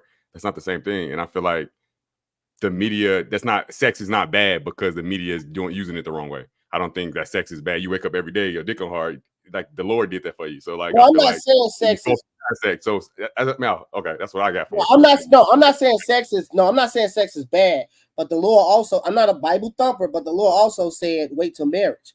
We ain't following that rule. And we wonder why it's so much chaos with high body. And he also say, don't waste your seed. So what are you saying? So I mean, every time you have sex, you're supposed to be impregnating your wife. That's the only time you're supposed to have sex. So what about that? You're white. No, I'm sitting there saying. See, it all started from when they took the daddies out the house when we got these projects and everybody was just all over the motherfucking place. Shit. They should never did that to us, and we all would have been fucking married with kids. Look, all I'm saying is I'm never saying sex is bad because I love sex. I'm simply saying when we talk about high body counts, we're clearly sitting here stating on male and female side, we're indulging in sex the wrong way. If I look up, even with myself, and I got more than fucking 30 bodies, that's a problem. That's an issue. Whether it's male or female. For you. That's for you. You're judging that. That's for you. Listen, it's not a judge. That's the you problem. But what if you with a woman that don't think that's too many? What if she say, "Oh, you got 30? That's it. You ain't been doing that much fucking." Not necessarily what I'm pointing. No, it's not what I'm necessarily saying. Look, I'm not saying I have a. Listen, what I'm trying to get you to understand. What I'm saying is what sex does, based off the more sex you have, the more you build your body count, the more everybody out here is just willingly having sex all over the place. We have to acknowledge when you include a body count, that means that we all out here are having sex all over the fucking place. Then when you look at that and you say, well, damn, our body counts are high, we having sex all over the place. Then we're looking at the fact that what sex is doing to the community. We're looking at, like he said, pornography. We're looking at rape. We're looking at motherfucking how we look at our women that a woman can't even dress a certain way without us motherfucking looking at her and treating her like she a hoe. All of this is due to high body counts. All this is due to constantly having sex. It ties right back into high body count. Is all that due to sex, or is it due to not knowing what you're doing? That's the point I'm making. If we have like you mentioned before, if you're 15, it's different. But if you're 30 and you having a bunch of sex and you doing it responsibly and you with consenting adults that both understand we just having sex, How many people doing it responsible then? Come on, we got baby daddies and we got baby mamas. But if that's the I mean, case, how many then- people not being responsible? What you mean? Being real, Just like there's man. people that's being responsible, there's also people being irresponsible at the Yeah, same I time don't- with it. So Come on, we know there's more people out here Let me fucking all piggyback kinds of off ways. what Cuz said, because look, bro, this the thing, man. Like, you 100% correct. This the thing, bro. You 100% correct. You absolutely right, bro. Sex is really like the fucking gateway sin. In high school, we start with it. But this the problem you not understanding, bro. You absolutely right about everything that you said. But your Mormon reaction is the wrong way. People like G, you got this Mormon mentality of how we supposed to deal with it. We are intelligent people. We can deal with sex intelligently. We can deal with sex responsibly. We don't have to necessarily just cut this shit off like we some fucking Mormons. We don't have to do that, bro. That's the point that I'm making. Okay, but hold are on. No, I let you talk. You absolutely right, bro. Listen, bro, we get it, man. The sex issue, especially in America, is destroying us, especially us as a people. I get it, but the Mormon response ain't the right response. That's the problem, bro. We gotta be able to approach this shit from a responsible, intelligent perspective, bro. I like sex. That don't make me a hoe. Okay, maybe it's gotta be some understanding and some growth with a lot of the hoes. Yeah, bro, truth. But the Mormon response ain't the right response, bro. That's all I'm saying. But ain't this a contradiction for you to say in the last segment that you want to have sex every day, but then now you coming over here and say that, oh, you should only have one person when you married? Because if we married, we only supposed to have sex if we reproducing. So if you got that type of mindset with sex that's so sacred, how can you say you want sex every day? Hold on, we married. So first of all, let's get something married straight. or not. I want sex every goddamn day because I'm married. I'm you my wife. But I'm sitting there saying you made it seem as if that the only way you can have sex if you're married. But you want to go basing off the Bible. I'm basing off the Bible. No. You're supposed to have sex if you're reproducing. Come on, man. Now that's some nuance. You try to bring in some Nah, nuance. I'm just saying. I feel like if you gonna have that opinion, you go all the way. Kids out here every time we have sex, I gotta get you pregnant. That ain't what we do. But that's the right way that you have sex. So if you don't feel like you could go by the right way fully, how can you try to push this on everybody else and say that they're wrong for not agreeing with it? That's a different conversation when we're talking about once now that we're married. That's a whole totally different conversation on, hey, listen, we're married now. So the Bible says every time we lay down and you come, you need to come in me, we need to get pregnant. That's when we're married. But we're talking about before we get married and why high body counts on male or female side is bad, and what is it, how detrimental it is to the community, how detrimental it is to a woman getting a man. Do men like fucking a woman having 35 motherfucking body counts or 90 body counts on her hands? Do women like it with men? I'm gonna do it. It's a fair game across the board, right? But we can't sit here, like I said, and not acknowledge what is sex doing. And Twan is saying that we're not having responsible sex. We're not, because if we were, there would be more wives out here than baby mamas. If we were, there wouldn't be all these fucking diseases out here like recently they just said Houston and Atlanta, syphilis have went up the fucking charts. So to say we're having sex responsible, that's bullshit. And they constantly showing us every day in the black community what the fuck is happening. And then on top of it, like I said, I've been in the black community all my life, but I worked at a white predominantly hospital, and to come across going from a black community where women out there are more baby mamas and and having sex are willing to come into a hospital. And it's just a small portion, but just imagine the numbers of that. Where I come in a hospital, predominantly white hospital, where most young women starting at 19 is either engaged or married before opening their legs. So how can it not work? Their mouth was open. Their mouth was open. Because white women believe that if you give a man head, that's not considered sex. So And the you booty can't hole sit there too. and I'm say not that. gonna lie. The So booty hole you too. can't I sit live in there and say Iowa. that they're pure. The booty hole too. Hey, I live in Iowa with a bunch of white people, bro. And I went to Iowa State with a bunch of white people, bro. They fucking just like just like niggas do. So That's it's what not I'm like saying. That's it's what I'm not. thinking, I don't. bro. You It's cannot not the put them same. on no It just pedestal. just because they got nobody got engaged young, get engaged young, or get married young, they still fucking though. They I still think that's more. they're But doing we all just that gotta same thing, bro. we They just not gotta do better overall. Don't only let them difference listen is to they that. have an What's that open song? Eggplant. only Hold on, only difference is hold on, one mic. only One mic. difference is they're having a conversation. They're having more conversations openly with their parents and their family about sex. They getting on birth control the women get on birth control when they're young. They're having those conversations. So when they fucking, they're not having kids, or they are, they already married and engaged and they're on that track already. But they're still fucking, bro. They fucking, and they having hella body counts.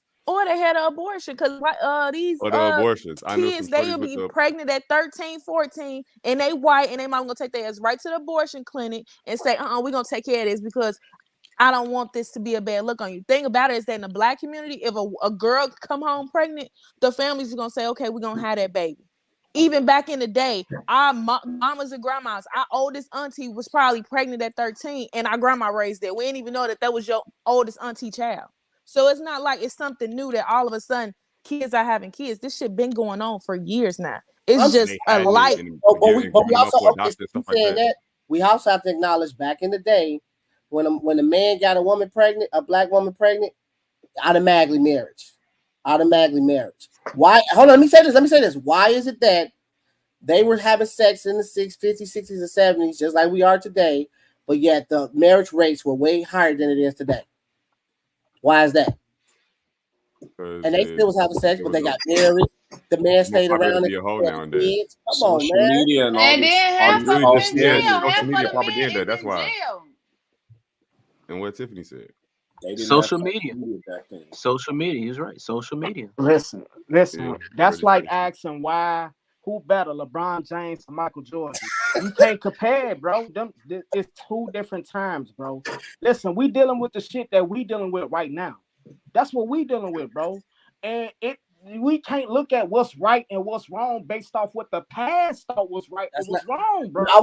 I did that because Kenya brought up something. That's why I did that. Well, if what you're saying is we dealing with right now, we all are, then for this generation, at least for me, knowing that it's body count matters. It matters, brother. It matters a whole lot. Well, it matters a whole lot. Because you could turn a hoe into a housewife. Get to the next subject. I think it matters for you. That's what I think, and I think that's great. It should matter for you. It should matter for every young black man. Honestly, for real, bro. But it's still as an older black man, I still understand it's coming from. I want to know how many dudes she been with, bro. For me, like it's only coming from an insecure place because that's where I was, bro. So I understand it should matter, bro. It should matter, but at the same time, only reason why it should matter is because this why it should matter, bro. Because we know women hoes out here. If we was oblivious to social media, then it wouldn't be such a nuisance, bro. It wouldn't be such a big thing to know. So that means outside forces is causing this insecurity, bro. Not real. You know what I'm saying, bro? Okay, I hear you. I'm gonna digress. I want to. We gonna leave it in the air like that. Everybody said they opinions. I like the fact that everybody gave their thoughts, but we're gonna move to this next video. Let's see what y'all and this tie into what we're talking about. And this is coming from another country. So listen to this. The way we do. I mean, a 9-year-old boy in Gaza is more of a man than a 25-year-old in America. You prolong adolescence to an absurd degree. You don't prioritize maturity. But at the same time, you sexualize your children very early. I mean, you've got like third graders twerking, and singing explicit song lyrics, and then you put that on social media for everyone to see. You're teaching kindergartners about sex, masturbation, about homosexuality and transgenderism. You think that Prepubescent children can decide to have their genitals removed before they even know what they're actually for. You put little girls in beauty contests and try to turn them into, miniature Beyoncés and Cardi B's singing about WAP. 12% of 12-year-olds in the U.S. are already sexually active at 12. And that's from a study 10 years ago. So you can expect that the percentage is even higher now. 6.5% of them had actually already engaged in anal sex by the age of 12. The majority of sex offenders in the West victimize children. And they say about 90% of sexual assaults on children are never even reported. So imagine what the real numbers are. No, you have a pedophilia problem in the West. And no matter how much you wish you could, you can't shift that over to us. We're not going to help you justify your sickness. Islam does not approve. Now that time, did everybody hear that video? Do I need to play it again? Send me that video after this. That's important. Everybody hear, because here go the question, right? I need that video too. Yeah, send me that video because I'm gonna send it to him. This ties in. Everybody needs that. Send it. Wow. This ties in with, are we really breaking?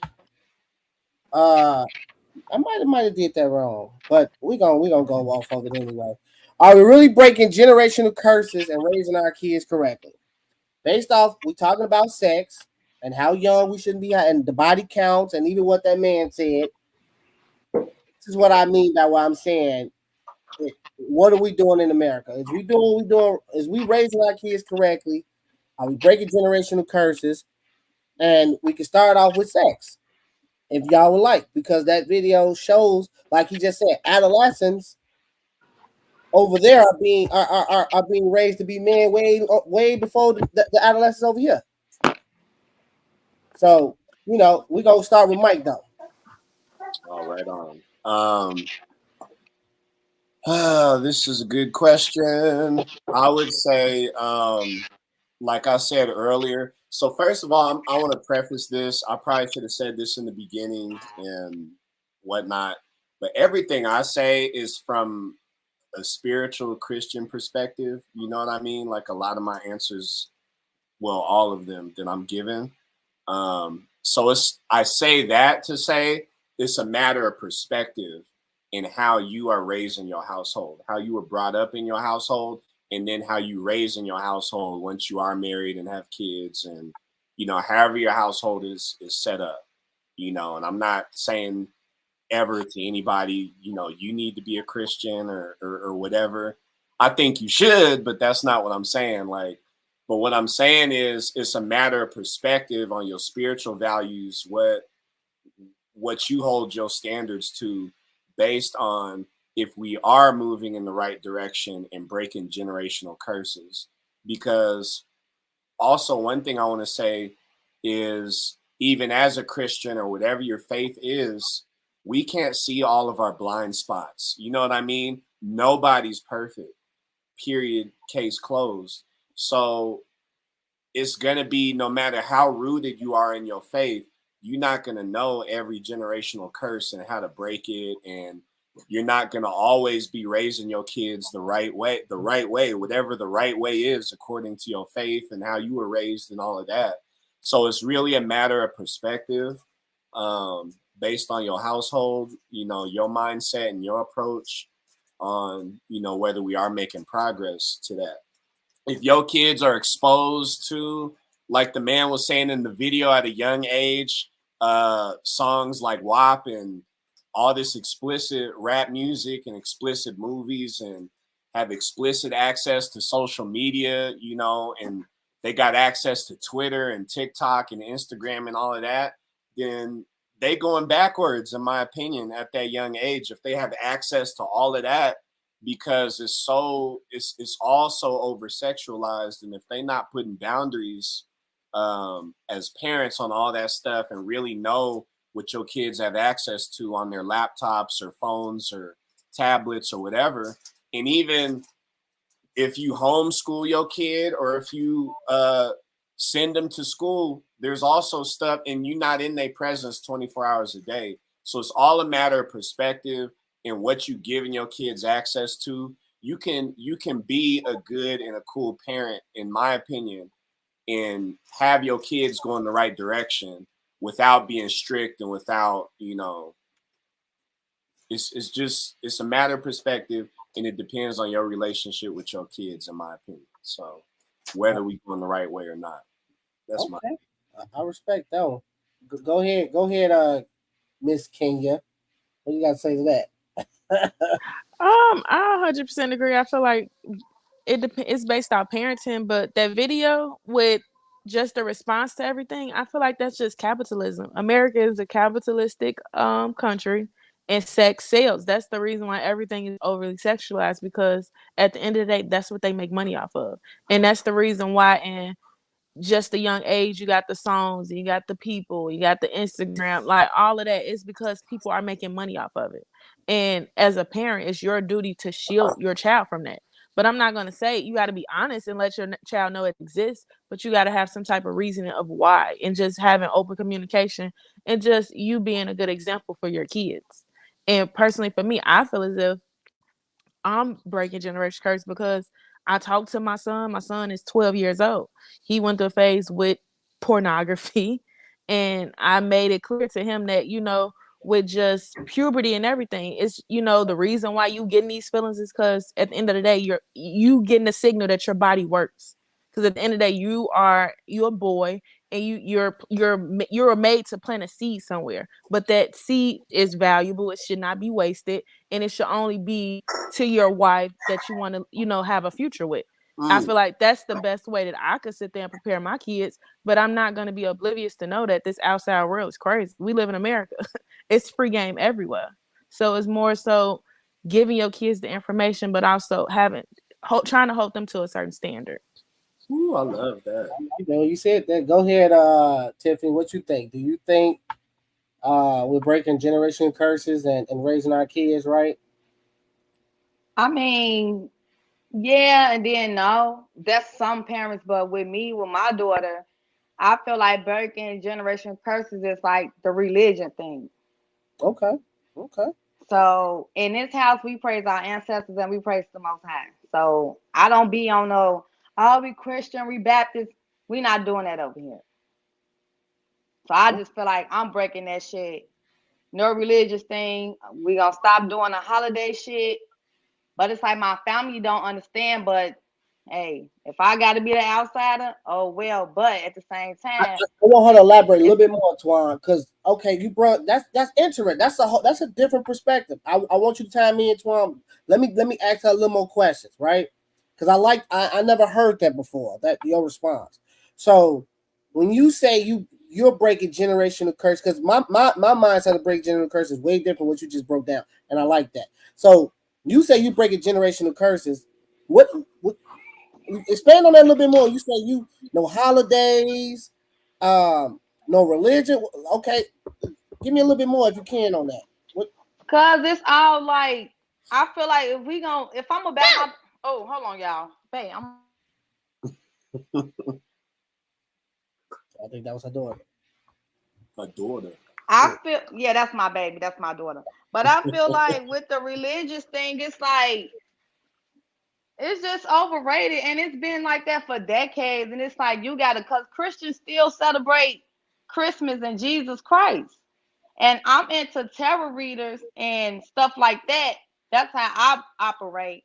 And I also seen, my grandma's spirit. So I'm just like, ain't no Jesus Christ. If I see my grandma's spirit and she's deceased, and they talking about a man that's coming back, she came back before him. So it's like, there's no such thing as that. And then it's like, I feel like, why do we have to wait until a certain date to buy our kids all these toys? If you're gonna get paid and buy your kids a lot of toys, that's what you do. So even with stop, Naraya.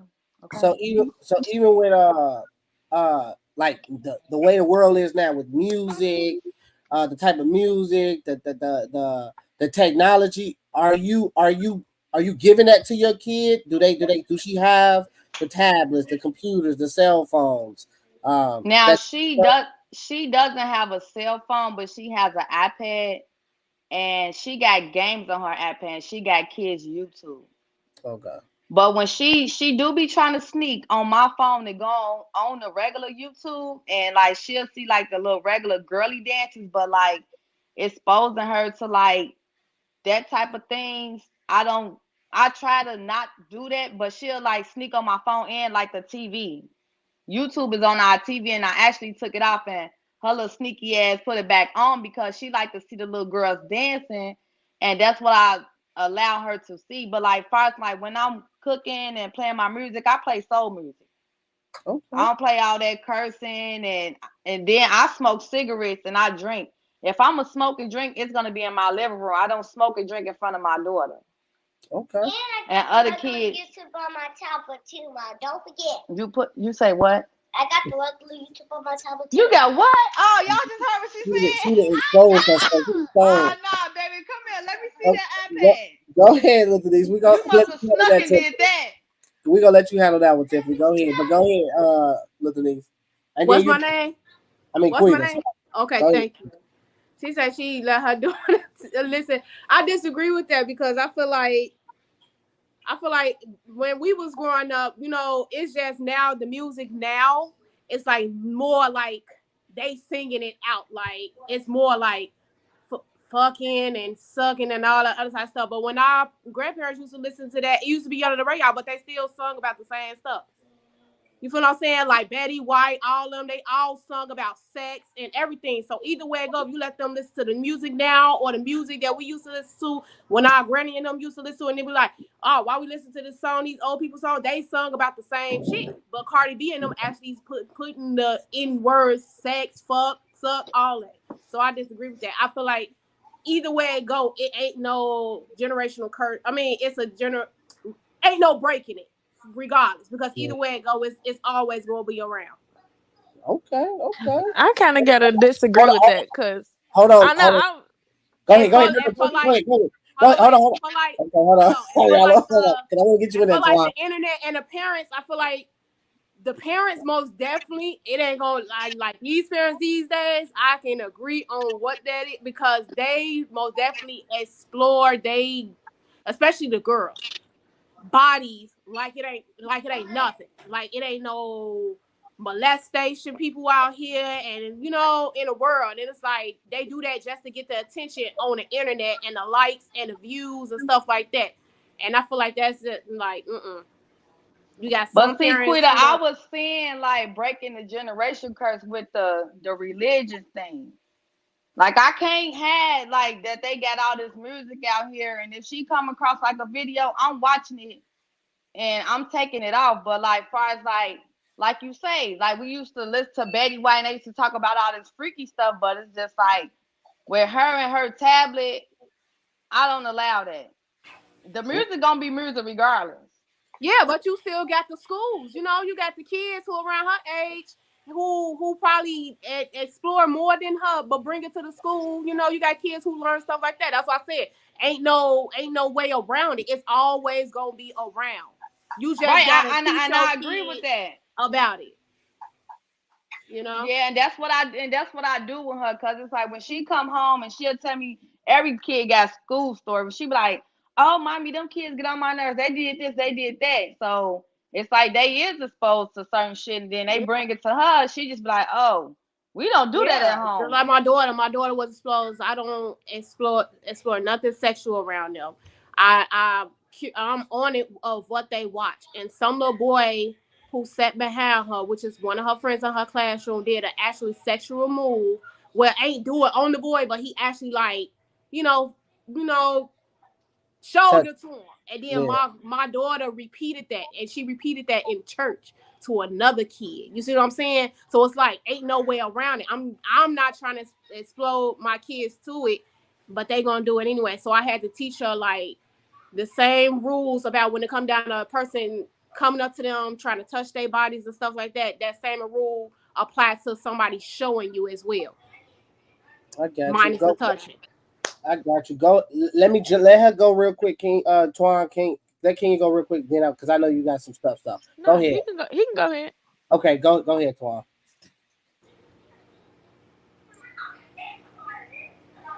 Okay. Look, I'm gonna speak from the heart on this one, y'all. Okay. Because I don't think we giving today enough credit as we should. I want to use an analogy that somebody gave me an analogy some years ago, and I want to use your question. They told me to look at the world like the world. Listen, bro, we in an hour storm. That's the problem. So let's just take a step back, and I'm gonna use your question, right? Generational curse, your generational curses. So I'm gonna take a step back from the world, right? It's hard to see all this shit in the middle of the storm. So let me take a step back. So as a generation, from the 60s to the 70s, did the generation do better? Yes, they did. From the 70s to the 80s, take a step back from the world. Don't look at the world from right now because you're in a mess. Kids killing kids and all this whole shit. Yeah, it's easy to see it like that, bro. But take a step back from the world and just look at the whole world. Look at the whole generation. Even the fools. From the 80s to the 90s, are they doing better, bro? As you go up in time, all the way to this time, the question is absolutely yes. We are breaking the generational curse. It's just hard to see it because we in the fucking storm. That's just the problem. It's hard to see it because we seeing shit that we ain't never seen before, bro. And that's because we going through different changes right now. And to speak on the dude that said this kind of touches on this because, bro, all over the world, there's a spiritual dominance over the world. Like, you know, in Asia, the Muslim countries, in Africa, it's like it's the same male dominant spiritual mentality. They cut off women's clitoris. They have this thing that they have where this the thing. It ain't so much rape. It ain't so much sexualization, but it ain't no equality with the women neither. We going through a place in America where the woman is trying to find her place. And so it's easy for him to say that because they don't, of course, they do things different over there, bro. And do they have the same problems that we have? No, but they don't have the same rights neither though, bro. Women don't have the same rights that they have over there in them countries, bro. So, you know, so that you got to take that into part. So, but to answer the question as far as generational curse, hell yeah, look at us, bro. Hell yeah, it's just hard to see it because we're in a storm and we dealing with this shit right now. But just wait a few more years, bro. Watch what I tell you. Go ahead, continue. Okay. Go ahead, Ken. You got something to say? And then tomorrow, being out to Kenya. Well, in response to Twan, I feel like when we sit there and say, look at generations before us until now, I feel like the only improvement was technology and finances. But the core of the issues have always been the same. Everything that's going on now has always been around the generations. It's just it hasn't been exposed to now because we didn't ever have the technology and everything to expose it to us. It's always been around. It's been no improvement. Even when we talk about, the marriage rates was so high then, the marriages back then was toxic. Like, they weren't good examples of marriages even back then, but that's something that we try to say, we messed up then, or we try to say, but look at us, we're breaking. Listen, Kenya, when you say no improvement, how old are you? Let me show you what I mean by that. How old are you? 29. I'm 29. Okay, 29. A generation ago, 29-year-old women wasn't in the position to be able to do the things that you was doing, Queen. But even with me doing it, the generation that get all these rights, they're not even using them correctly. So what is the point of a right if women not using it correctly? But listen, I feel like it's about more that's our though. It's more people taking advantage of. I like what you said, Tiffany. It's more people as far as comparison to the last generation. This is what I'm saying. We comparing the generation. It's way more people putting money on themselves than they did last generation, y'all. It's because we equating success with financial and technology. We basing it off that we're more financially stable, but mentally and physically and spiritually we are messed up. We have somebody on the panel, Tiffany, I love you to death, but you sitting there saying that Jesus Christ is not real and that you believe in spirits. based off of, I mean, you could believe in what you want to believe in, but I feel like it's reckless to say that Christmas is just based off of gifts. That's what America said, based off of the capitalistic society. Christmas that has nothing to do with gifts. But then we have somebody on the panel in 2023 thinking that Christmas is just about giving gifts, not the fact that it's the birth of a savior. Then we have people on this panel sitting there saying that in 2023 that body counts matter and this matter. When back in the day, they was doing the same thing. Like you would never know. We arguing about stuff that don't even matter. It's no improvement. Because in 2023, we still arguing about how many times should a wife or girlfriend, first of all, a boyfriend or girlfriend have sex. Why is anybody's sex life anybody else's business? That's a private matter that should be held privately. Ooh. But then we want to sit there and say we doing better. So if we still the savior, like his name. Go ahead, continue. Hold on, come on, I'm confused about the Jesus Christ thing because I truly believe in my heart if that was a savior and he was out here doing what God told, gave him that gift to do. Of course, his name wasn't Jesus Christ. We got to find out this man's name. His name was Jesus. He the Son of God, and the only reason why Jesus came. The Christ thing is like with the Jews and the other Jews don't even believe in Jesus Christ. What's that religion? Is the Romans and stuff like that, and the Romans are a people. That's not a religion, and Jews don't even believe in Jesus Christ. That's what I'm saying. It's a misinformation altogether. But we want to say something is right and something wrong because we all basing it off misinformation, and we want to say, oh, we're better based off of misinformation. I do believe we're getting better. I mean, even spiritually though, like think about this though, Kenya. Like, listen, based off the last generation, how many more people are actually getting mental help and foster None of them. None of them. It's way more. Mean? It's way more. The percentage is way higher. I think we are doing way better than you give us credit for today. I think if we were doing better, then why is our community in the state that is in? If we were doing better, why is it that you have more baby mamas than wives? If we were doing better, why are kids killing kids? If we were doing better, why are the majority of Black people living in poverty? Why is so many Black people uneducated? Why is we the bottom of the totem pole? Why can't some of our kids read in 3rd grade? Why are our communities and our schools messed up? We were doing better. How is this? When I was growing up, kids could go play outside. I was able to be a kid. If we were doing better, why can't our kids be kids? If we were doing better, just from your generation, from you as an adult to your kid, I bet you your kid had a totally different experience in childhood than you have. But we're doing better. The only thing they got is technology. And technology is what's fucking us up. These kids, they got too much information, they're exposed to too much, and then it leads to sexual immorality where you got 12-year-olds having sex, or you got little kids showing other little kids sexual acts. So, sis, let me ask you a question. I don't mean to interrupt, because we did this podcast and we wanted to make sure that we give Black people a platform to talk about issues, right? So everything that you're saying is absolutely right. I back that 1 million%. So what do you think as a Black race or in our community, what can we do? How do we improve? Because we don't want to just help each other, because other people are going to watch this segment at some point, right? And I just want to what can we do as our part for the Black community? How do we spread awareness all around? Like how do we make our people become aware to what you're talking about? I feel we should take on this each one teach one mentality. I feel like the real reason why we are so far back and where we at is because everybody want to take what they got and want to hold on to what they don't want to help the next person next to them. We really need to start having a real sense of community. We really need to start caring about ourselves and caring about others. Okay, go ahead, Damon. Damn. I don't know how you gonna back it up after that one. Go ahead.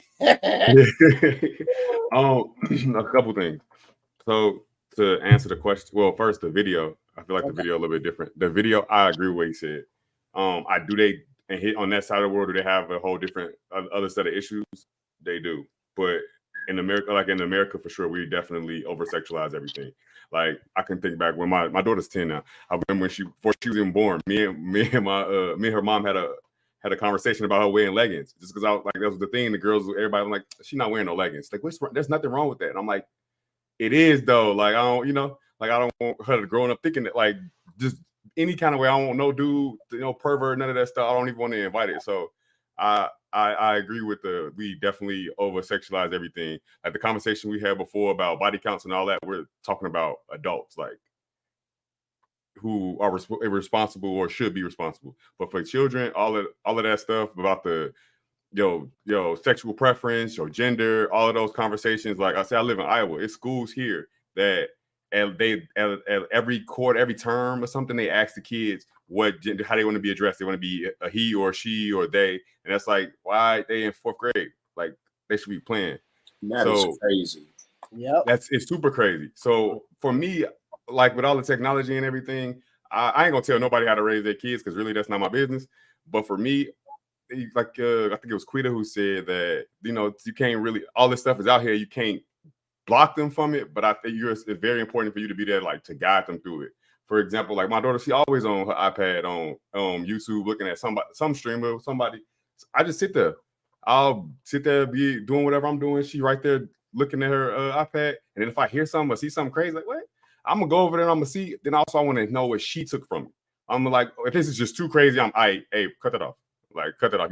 What's that? We blocking it. Like, you're not finna watch that. But if it's someone like, okay, well, what's going on there? What you watching? And then she'll tell me and explain it. Sometimes she don't see or think what I got from it. So sometimes, like, and then I'm just there to walk her through it and explain some of that stuff. But like at 10, some of these conversations we're not having, I'm not introducing you to it until you get up in that age and you ask me a question about it or ask your mama a question about it. Because I think, again, like a kid should be a kid for as long as they can be a kid, but also being taught responsibility.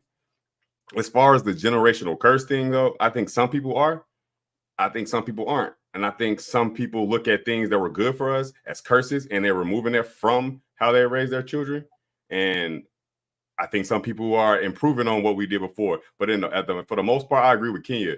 We're not doing better than our past generation, but that's not due to a complete lack of this generation. Like it's not this generation's fault. It's by design, especially for Black people. White people put these systems and these things in place to have it, the Black man out of the home, to wear for all those things, so that we are exposed to these things, and we're not doing as good as my parents were when they, as far as a community wise, as far as understanding ourselves as a person, mental health, those things, yeah. But as a whole, we not doing as good as they. We not. I don't think so.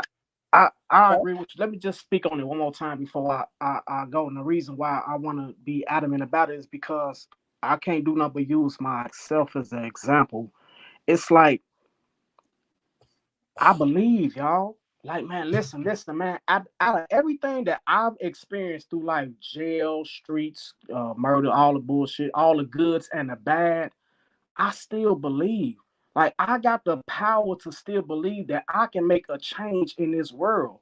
Like, to me, that is way more enough proof that to know, like, I see more people that believe. I see more people who believe in themselves, who believe in and if y'all believers, Christians, whoever, you know what you can do with the power of belief.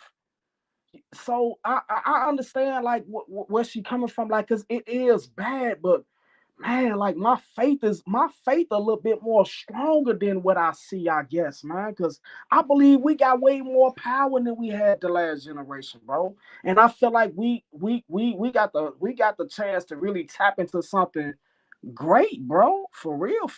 So I guess I don't know, man. Maybe my experience through all the bad shit, and I can still see that greatness makes me see the glass half full all the time. And see, look, I love it. The kids that's killing each other now, their parents are our age. They our age, so they should look at this platform and listen to what we saying, because nowadays this new generation kill each other. They parents, we are all the same fucking age, and y'all should already know what the fuck been going on. It ain't even no grown people getting killed. It's the kids and their parents is our age. They like 30 some years old. Those kids, their parents is probably like one of them is either in jail or dead, and the other one is falling victim to the shit they see on social media. They twerking. They like I know people who smoke in front of their kids and all that stuff. I don't do any of that in front of my daughter. Like, I'm not doing. That's separate. If she, I don't want her to walk to see that, but I feel like there's people that don't have the knowledge. They're not really breaking generational curses because they wasn't taught better. So they're in turn teaching their kids. Like, if you do something bad, your kid's gonna do it worse.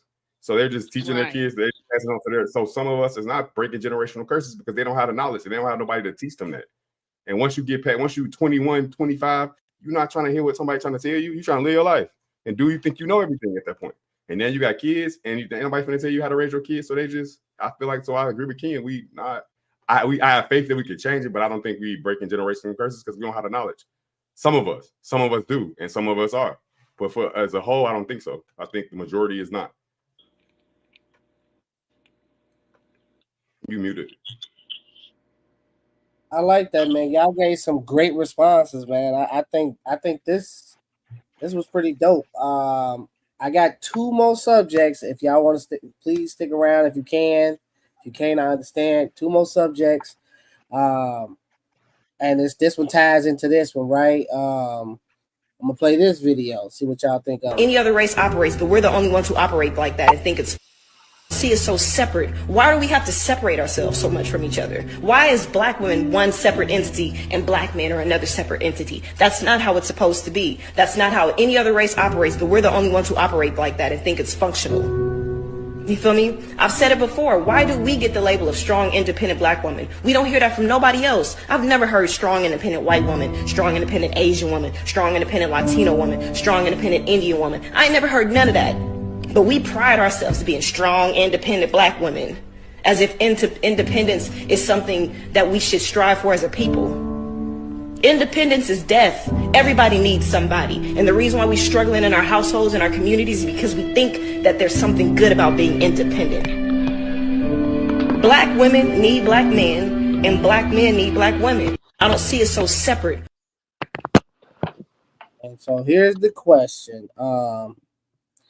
Is independency the reason relationships are failing? But we can again extend that question, whether it's relationships, households, marriages. Is independency the reason relationships, families are failing in today's society? I usually call on somebody, but I'm gonna open the floor and let somebody just jump in there. Anybody ready? I'll go ahead and start off because it kind of links in to the dude that was just talking from overseas, man. It's like independency from women came from a feminist movement, bro. It came from the movement of women wanting to make decisions for themselves. Let's not forget that, bro. Let's not forget that it's just because the hoes took on this persona, like that's where it come from, bro. It come from a real movement, bro. For real, it come from women not having the rights, and this the reality of it. The reason why we do that, sisters, and we need to be lucky because all the other races kind of like down they women. They ain't got no place, bitch. Go cook biscuits. Go make some fried rice. Go make salat. Honestly, we the woman kind of need to get the black culture a little bit more credit because without us glorifying what a woman could be, it wouldn't be that much independence at fucking all. But that's a whole nother subject. Though. Okay. I'm going somewhere. Go ahead, though. That's my opinion on that. You dig it. Yeah, you was digging right there. What's your thoughts, Kenya? Is independency the reason? Just relationships, like I said, families, whatever, is failing. Independency on both. Now this could be both sides too. Now male or female. Just it's a broad question. It's independent. I really want to focus on the word independency because that seems to go around in the black community a lot. I feel like it's the white man's agenda. Everybody want to talk about the white man, but this whole independence movement was the white man agenda. Because at the end of the day, we could say the white women was the one that started this feminist movement. And the white women never left their husbands. They started the movement, but they never left their husbands. Their marriage rates never went down. They never was out here being this independent white woman. They never did it. It was something Black people took on, and they do it well. But they do it so well that it's detrimental to the whole community as a whole, because now we don't have women that want a partner. We have all these stipulations on what, Black men and women, we got so many stipulations on how we gonna come together, so it makes it impossible for us as a whole to be more, of a community. So I feel like it's this, everybody got this every man for themselves mentality, even with relationships, even with family. Everybody got this every man for themselves.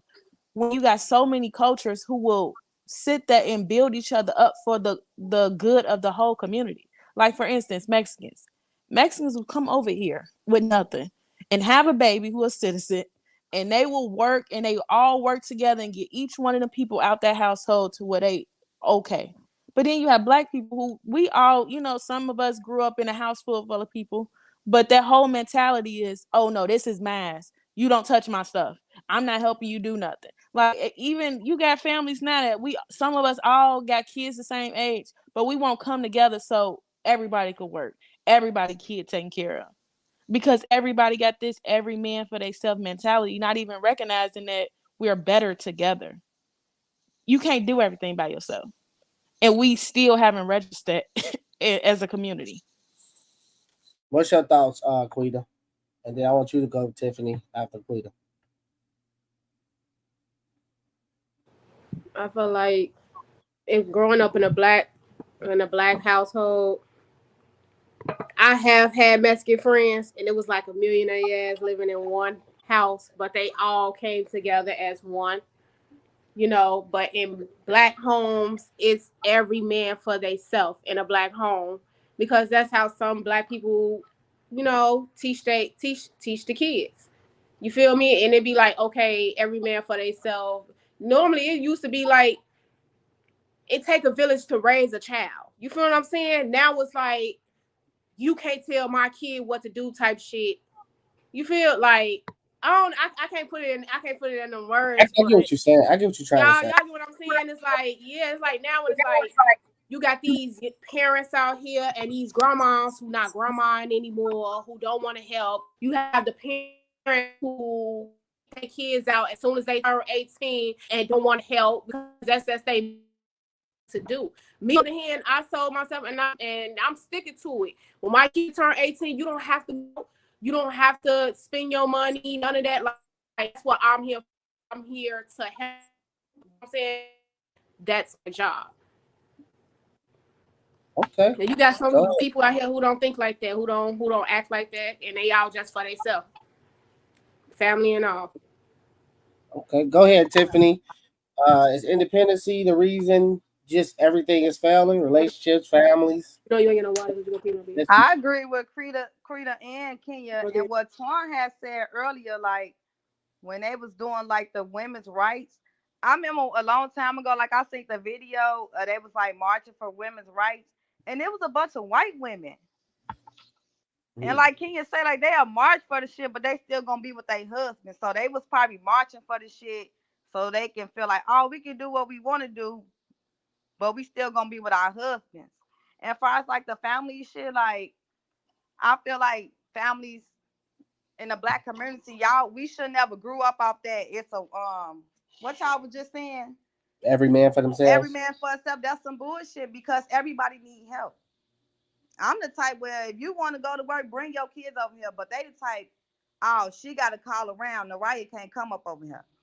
So I just feel like that shit is some bullshit. And that's why everybody got that thought. Well, they going to be independent because we can't depend on our fucking family. So it is what it is with that independence and shit. We're going to have to teach our kids that shit. We're going to have to tell our kids, like, family is everything, but sometimes family ain't everything. And you're going to have to teach your kids how to be independent because the world is so fucked up. Don't nobody want to help each other. What about you, Mike? I'm going to twist it up with you, right? Because you said you don't have any kids, right? So seeing that the word independency and how it's really manipulating our minds into this self-surviving, everybody for themselves type of mode, right?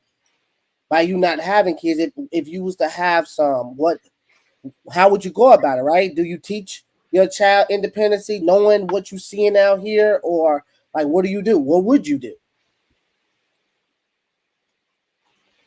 I teach them independence of thought, being able to speak for themselves and think for themselves. Okay.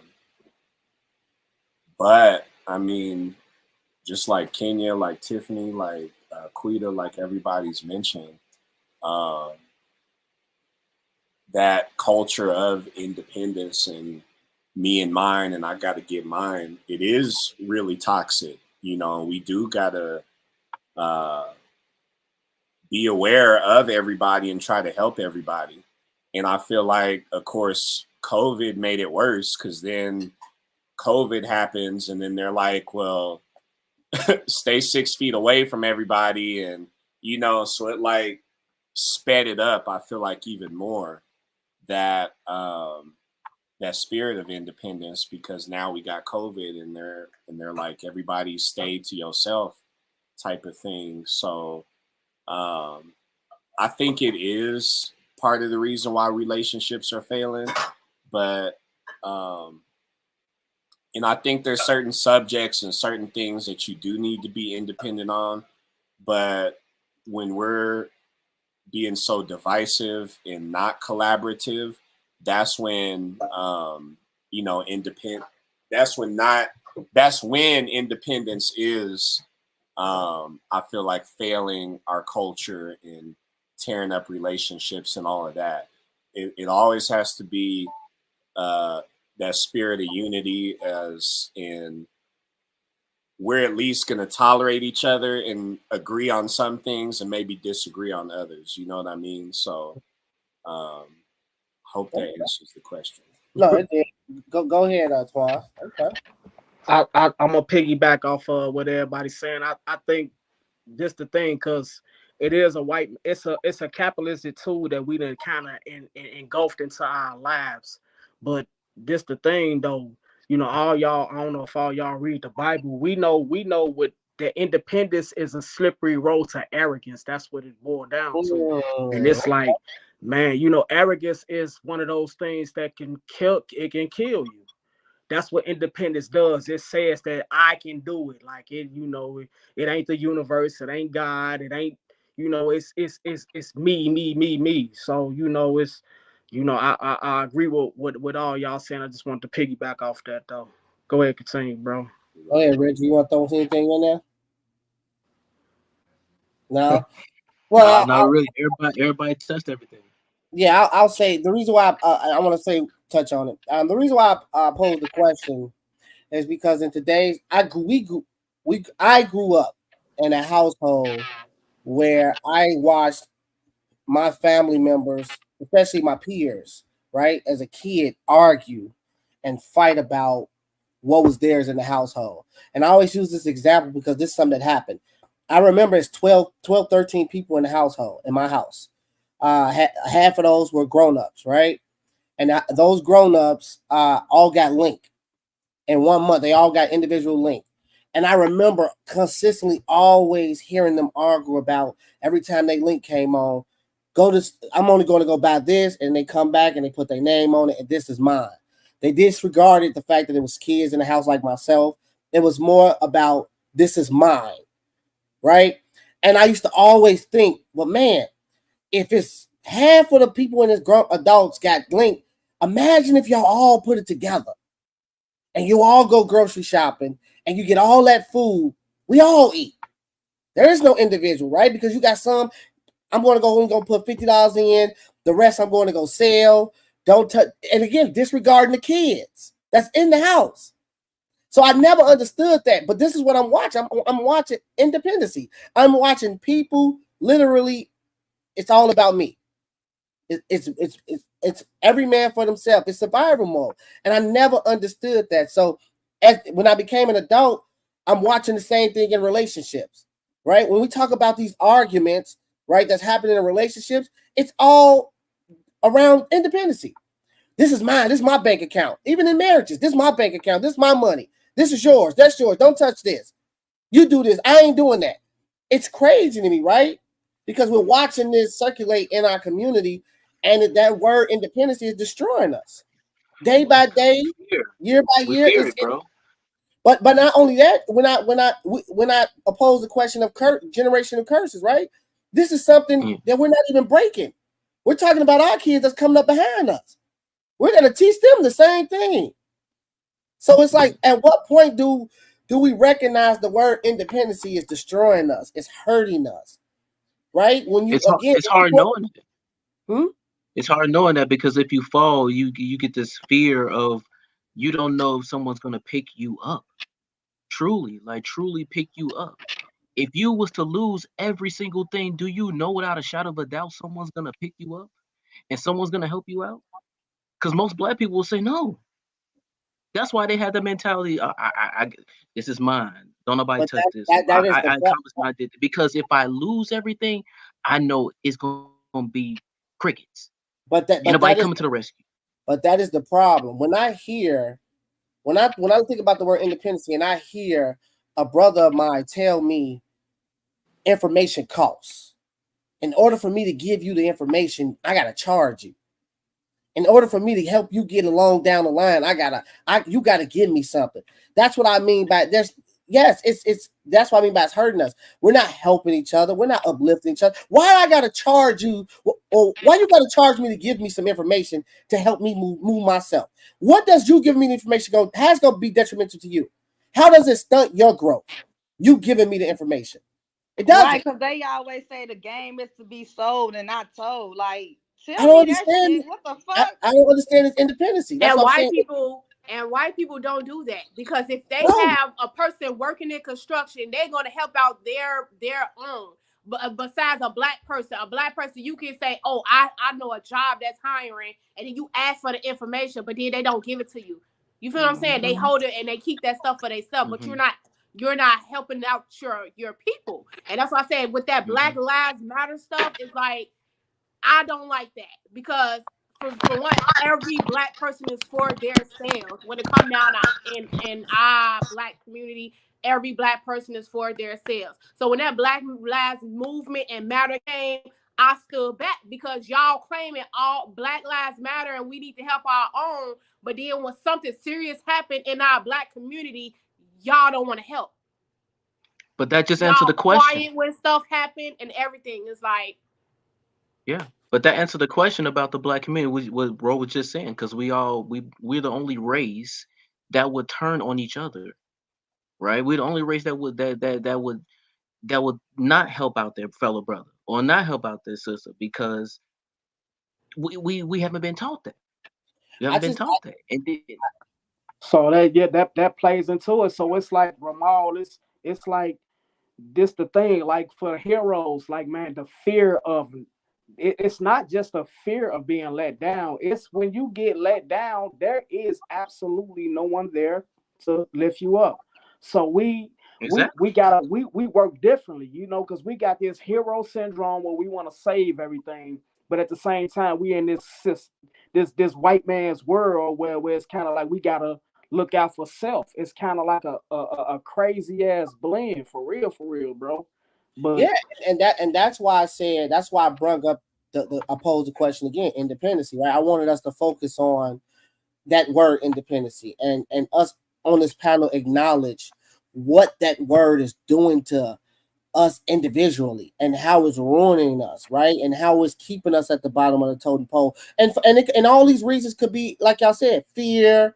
The nuances are there. But the question is, I got a question for you. Does this only apply for black people? Because if it do, then that's a problem. Does the word in the sense of it, like, does this do white people a little bit more? Do they promote independence? Do Asians promote independence? So this is why I don't. Okay, so when they promote Independence Day. So look, so this is why I oppose these questions on this panel, where I don't want to reach out and I don't want to talk about other racist cultures, because at the end of the day, until we clean up our backyard, we can't focus on nobody else's backyard. Our backyard is dirty. It's fucked up. It's all over the place, right? So until we start really getting a hold of our backyard and getting the leaves up and whatever else in the dirt, and start planting the right grass and the right seeds, it don't matter what the white man doing. It don't matter what the Asian doing, because regardless of what, we need to focus on us. So it listen, bro. Listen, I hear you. It does matter. Listen, bro. You got to think about the human. Listen, man. Listen. Insecurity is a motherfucker, man. Like the reason why we ain't accomplished half the things we accomplished is more because we worried about what somebody think and how we look, bro. That's the issue. Facts. Insecurity. So Facts. we got to take that into consideration, bro. Like, cause it's but the white weakness. The white a lot of people. I know that's a weakness. A lot of people want that power. Everybody wants that power. But the white man is not creating insecurity. We doing that amongst ourselves. That's the thing. Hold on. Let me give you an example. I was around a billionaire when I started my trucking. The billionaire that owned Prime Inc. comes into the facility because he lives in Springfield, Missouri.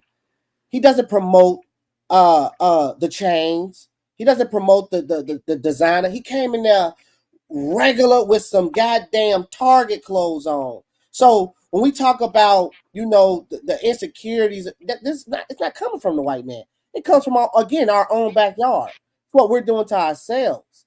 It's what we're mentally doing to ourselves, emotionally doing to ourselves. So that's why when I pose that question, independency, we have to start looking into our households. If we got kids, if we got significant others, are we promoting this independency where we looking up and we finding ourselves in arguments with our wives, our girlfriends, our boyfriends, our kids, when we sitting there promoting this word, right? This action behind this word. We got to start looking at that. But that's the thing, bro. If you're in a household, I got you, Reggie. If you're in a household with you and your wife, that independency word, that action behind that shouldn't be there. It should be we're a team. Let's work together. What's yours is mine. What's mine is yours. And baby, if I'm up, you're winning. If you're up, we're winning. But we ain't doing that. It's every man for themselves in these households. We teaching our kids this. And when does it stop? When do we stop putting that independency word and the action behind it? When do we stop enforcing it and start really recognizing, like Tiffany said, and everybody said, everybody needs help and we need to work together. Of course. You know what I'm saying? Course. But it's just like what she said. If we was to get some power, what we gonna do with it, Tiffany? Because if black people get just a little bit of power, we ain't helping each other. I'm gonna help my peoples, and you gonna have to find a way for you and your peoples to make it. Because that's how black people use it all the time. Black people get a little bit of power. I'm gonna help my peoples. I'm gonna help my family out. I don't know about y'all. Y'all gonna have to figure it out. You feel me? So it's even when we have the right things that we need to progress, we don't share it.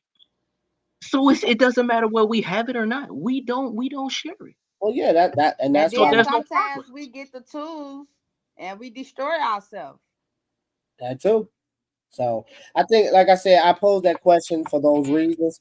I want to go to the next. This is the last subject. I like everybody's answer. I think everybody has been dope on the panel. I got one last video, and I want to see what y'all thoughts are on this one. Y'all how to find the perfect husband, and of course, a room full of ladies. Like, he finna tell me, and they start pulling and pulling and pulling. Yeah. I say, I need you to make a list of everything that you want him to be. Make a list. Everything I want his credit score to be 850. I want him to be making $200,000 a year. He got to have his own house. I want him to be well groomed. He got to be well rounded. I say, make everything on that list that you want in a person. Do it. Put it all on there, everything, and become the list. See, we're not willing to become the list of what we want. Ooh. See, you just want a bunch of stuff, but you're not willing to become a bunch of stuff. I told some. So that's the question. It's the last topic of the hour. Do males and females try to be the list they are creating for their partner? Do we, the list of the expectations, the list that we are creating, are we being that list ourselves? And that ties into the independency thing, where it's every man for themselves. Are we being that list? Are we? Or are we just having this expectation saying, I want you to do this, I want you to do that, and that's it? I ain't changing, I ain't moving, I ain't doing shit. You do what I want you to do. That's selfish as fuck. That's deep, brother. That's deep, brother. And So that's a deep selfish. question. So go ahead, Reggie. I got you, Tiffany. Go ahead, Reggie. What you think? Are we becoming that? Are we doing this? Are we becoming what's on the list we asking for? Are we doing what's on the list that we're asking for for the partner? What are your thoughts? If we talking about as a society, or we just talking about us personally? Relationship wise, are we creating the list? That, or how can I put it? Do males or females try to be the list they are creating for their partner?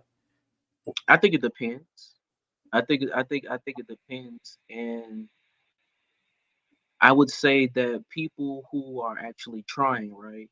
Because I know me myself personally, like what I try to look for in a relationship, I try to find a person that matches me. Even if she is doing a little bit better than I am, I want to try to come at least close what I want, like in a relationship. So when I look at my list, I look at for the simple, basic things. For one, are you faithful? For two, are you secure? Are you can you take care of yourself? You know what I mean? Do you have anything of do you have something that you are proud of? What type of accomplishment, achievement that you've had so far? What are your goals? What are you trying to reach? And that's what I'm looking for in a woman. And sometimes when I look at that list myself, I try to challenge myself and say, well, I do some of these things, but these other things that I'm trying to create out of the woman that I want, I don't attempt. Right? That's a problem. That's a problem, Reggie. That's a problem. Yeah. I'm being honest. I don't attempt. I write it down. I look at it. That's the thing. I don't manifest it. I write it down. I look at it. I'm like, I got half the things already locked, right? But this one thing or these two things, I'm not attempting. And I don't know what's stopping. But what's stopping? How can you ask that from a woman? Again, listen to the question. Do males and females try to be the list they are creating for their partner? You said you got a list, but yet it depends. I mean, yes. Well, I guess you could say yes and no. Or however you want to word it, right? But it's something that you want to strive towards. Yeah, but right? That's why I said. That's But why I if said they this got is it, but if they it's a got much it in deep. them, it shouldn't be a problem because you can have a list of your goals or what you want to do, and all that, everything that's on that list is not checked out. Right. So So it's that's like, the thing. how Can you we? gonna- y'all started something. But can we? y'all. But that's the thing. But that's the thing. But honestly, can you fulfill everything on the list? Even No, if we you dream, can't. even So if you dream if of you it, just only got if one you little dream thing it, checked off that list, you're gonna have to work on towards all the rest of the things. You're gonna have to take one step at a time. I'm gonna get on y'all. You and Reggie finna get it, but go ahead, Twan. What you mean? What you mean? What's so funny? Let everybody know. I want to speak on this from a personal. What's so I funny? want to speak on this from a personal level. Man, I had got to the point where it's like, okay, I'm a nigga from the hood. I done changed my life around. I got a career. I'm doing good. I got high expectations. You know what I'm saying? So I had my list, right? And I kept stumbling. I kept falling. I kept running to everything. Like, man, what the fuck is going on? Like, man, I'm in my mind. You know, like I deserve my list. I deserve what the fuck I should want in a relationship. But it wasn't until I started becoming the list. It wasn't that I necessarily got the results from her. I got the results for myself. Once I became the list or trying, because I'm still growing. Once I start understanding that the list that I want, that I gotta become, the world gotta bend to my list, bro. You know, it's such a revelation, but I had problems with it, bro, because I had expectations. It's like I'm a boss, bro. I carry myself like a boss. I, do what's on my list. Let's just go ahead and be real. And I couldn't get what was on my list. But once I start being the example of my list, not only did it change far as like my relationship, but it changed as far as like life, you know, in general. So I want to speak that list for me. That's some shit I went through for real, for real. See, that's why I posed the question. Go ahead, King. I like that. Go ahead. I thank you for your honesty and your vulnerability. Go ahead, King. I mean, collectively, I don't think people lists are realistic in today's society. I feel like women be having these long, unrealistic expectations, and men also. So, and then they don't have nothing to offer. So it's one of them things where a woman might say, "Oh, I need this man to have all his money," but she has no goals. Or I need the woman to have one body count, but you got 30. So it's like, let's be for real. Like, your list need to be realistic, and you need to be a representation of their list. And if you are, you will get what you want. Because once you start vibrating at a higher frequency and you're actually living what you actually walking the walk, you're walking the talk that you speak, and you actually everything that is on your list, what's really for you will automatically come. So if you sitting there just lying, saying this is my list and this is what you got to do, and you're not living it, you'll never get it, in my opinion. Okay, go ahead, Mike, and then Quito, I'm coming to you next. Yeah, so I love what's been shared so far. I think some of us are trying to live up to that list, but a lot of us aren't, because growth is uncomfortable and people like being in their comfort zone. And like we just talked about in the last segment, I guess I'm gonna just call it the spirit of independence. You know what I mean? Like, if people are just so in that mindset, they are not gonna try and live up to what they need to be for their partner. You know what I mean? And especially if they're not forward thinking, forward moving, and if they're not solution minded, you know what I mean? If they're always problem focused and that's how they live their life, that's how they approach everything, then they're going to find faults in their partner. They're going to point all the fingers, but they're not going to acknowledge all the fingers that are pointing back and where they fall short. You know what I mean? So I feel like not everybody is living up to it, of course, because it's uncomfortable, and some people are stuck in their ways and they want to stay that way, and they love their toxicity, and they shower and take a bath in it every day, and it's unfortunate. But you're not going to have a prosperous relationship when you clothing yourself with toxicity every day, and you're not going to add value to anybody, let alone in your own relationship, in your own household, when all you're thinking about is you, and you putting on that toxic energy every day. So I think people are striving for it, you know, but their mind got to be right. Their heart got to be right. They got to be selfless and not selfish. And that's my thoughts. Okay.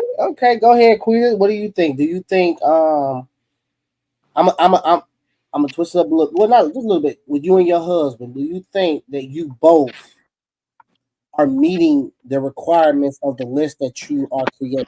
So whatever list that you are creating for your husband, are you doing the things on that list as well as his wife? It's not a list for me. For me is I love you just the way you are. You know what I'm saying? I'm not looking for what other women looking for. Other women looking for is something that they ain't in a man. You see what I'm saying? They looking for that money goal and stuff like that, and that's not me. I like what I like, and what I like ain't expensive. And I tell him that all the time. Like, you a good woman.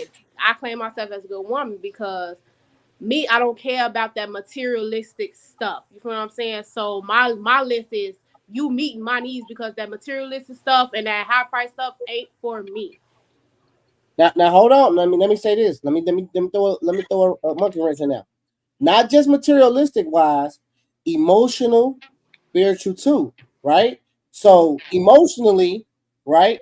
Are you meeting the list that you're giving your husband, right? And I'll give you an example. Okay, the way y'all talk to each other, right?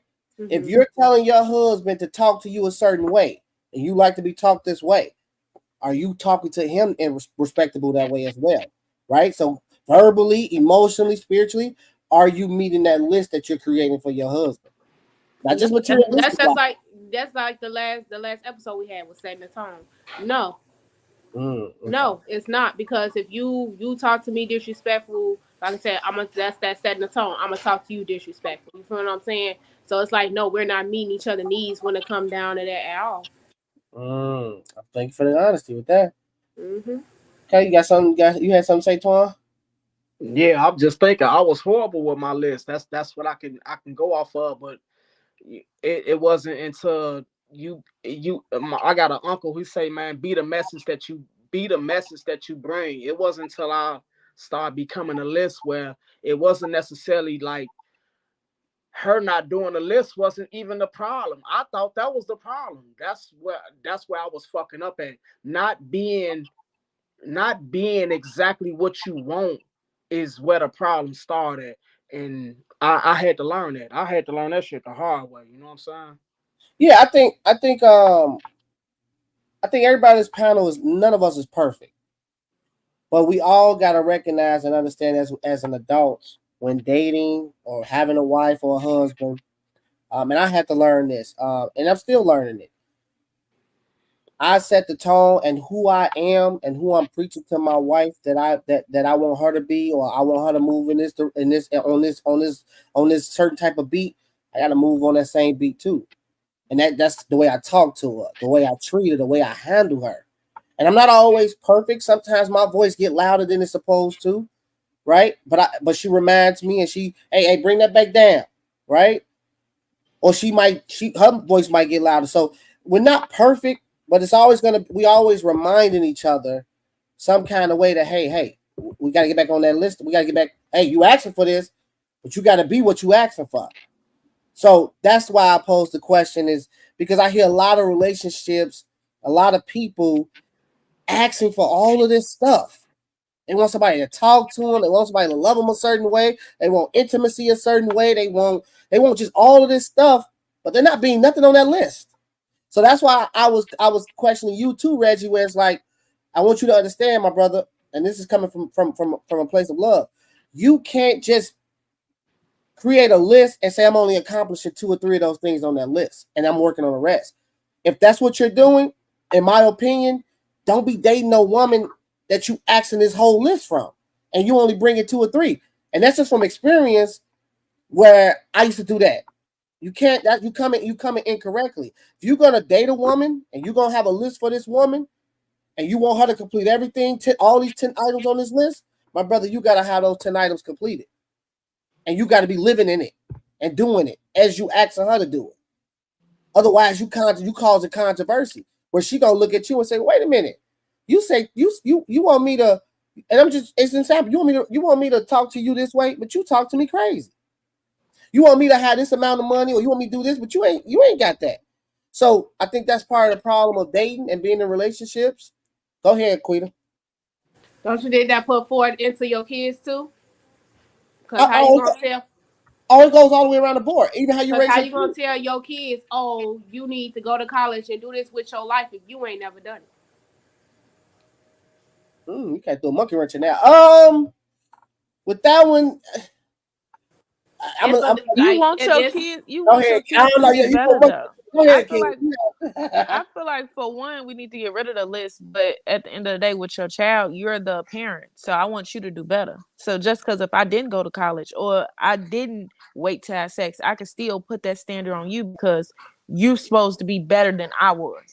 Because if you're not better, that means I failed you as a parent. We don't supposed to have kids that are exactly the same because that means we failed as a parent. At the end of the day, when you're at 18, I want you to be a better version of me. You're supposed to be like 4.0 version of me.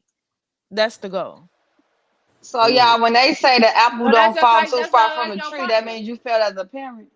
Yeah, because it's like yeah, Tiffany. Yeah. Okay. Go ahead. Wait, hold on, Twan. Did you have something you want to rebuttal? That's just like your partner, but you're not telling your partner, oh, I need you to be better than me. But that's just like putting in the same route as your partner and your husband and your wife. That's the same thing. But you want your kid to be better than you. But your kid gonna try that when they get older. They're like, okay, you can tell your kid, okay, you went to college and you got your degree and stuff like that, but you ain't finished it. So they be like, you tell your kid, oh, that's sugar-coated because you telling your kid, oh, I need you to go to college, I need you to finish college and stuff like that. It's the same thing. You want your child to do something on your list that you never even I completed. think she right. Let me It's respond. kind of like No, I want to respond. I want to respond. Before, I want you to say something, Twan, but before you say, I want to add this to in case and see if you change your thought up. We're not when we say the list, you're not asking for your husband or your wife or you as his wife to be better than each other. You're asking to be on the same playing field. With your kids, you're asking them to be better than you. There's a difference now. You're not asking your husband. That's why the question is, are you being what you're asking your husband to be on that list? Because you want you and your husband to be on the same frequency. With your kids, you want them to be on a way higher frequency than you. So if you cuss, you don't want your kids to cuss. If you didn't go to school, you want your kids to go to school. So remember, there's a difference between you and your husband being on the same playing field versus you saying, I want my husband trying to be better than me. No, we don't want your husband or you to be better than your husband. We want your kids to be better. Now go ahead, Twan. Look, I hear what you're saying, but I kind of agree with Denise saying, because this the thing. This my personal experience. The list created a conundrum where I had to become the list. I had to be the message that I bring. So when that happened, bro, that's a reflection of life, not just my marriage.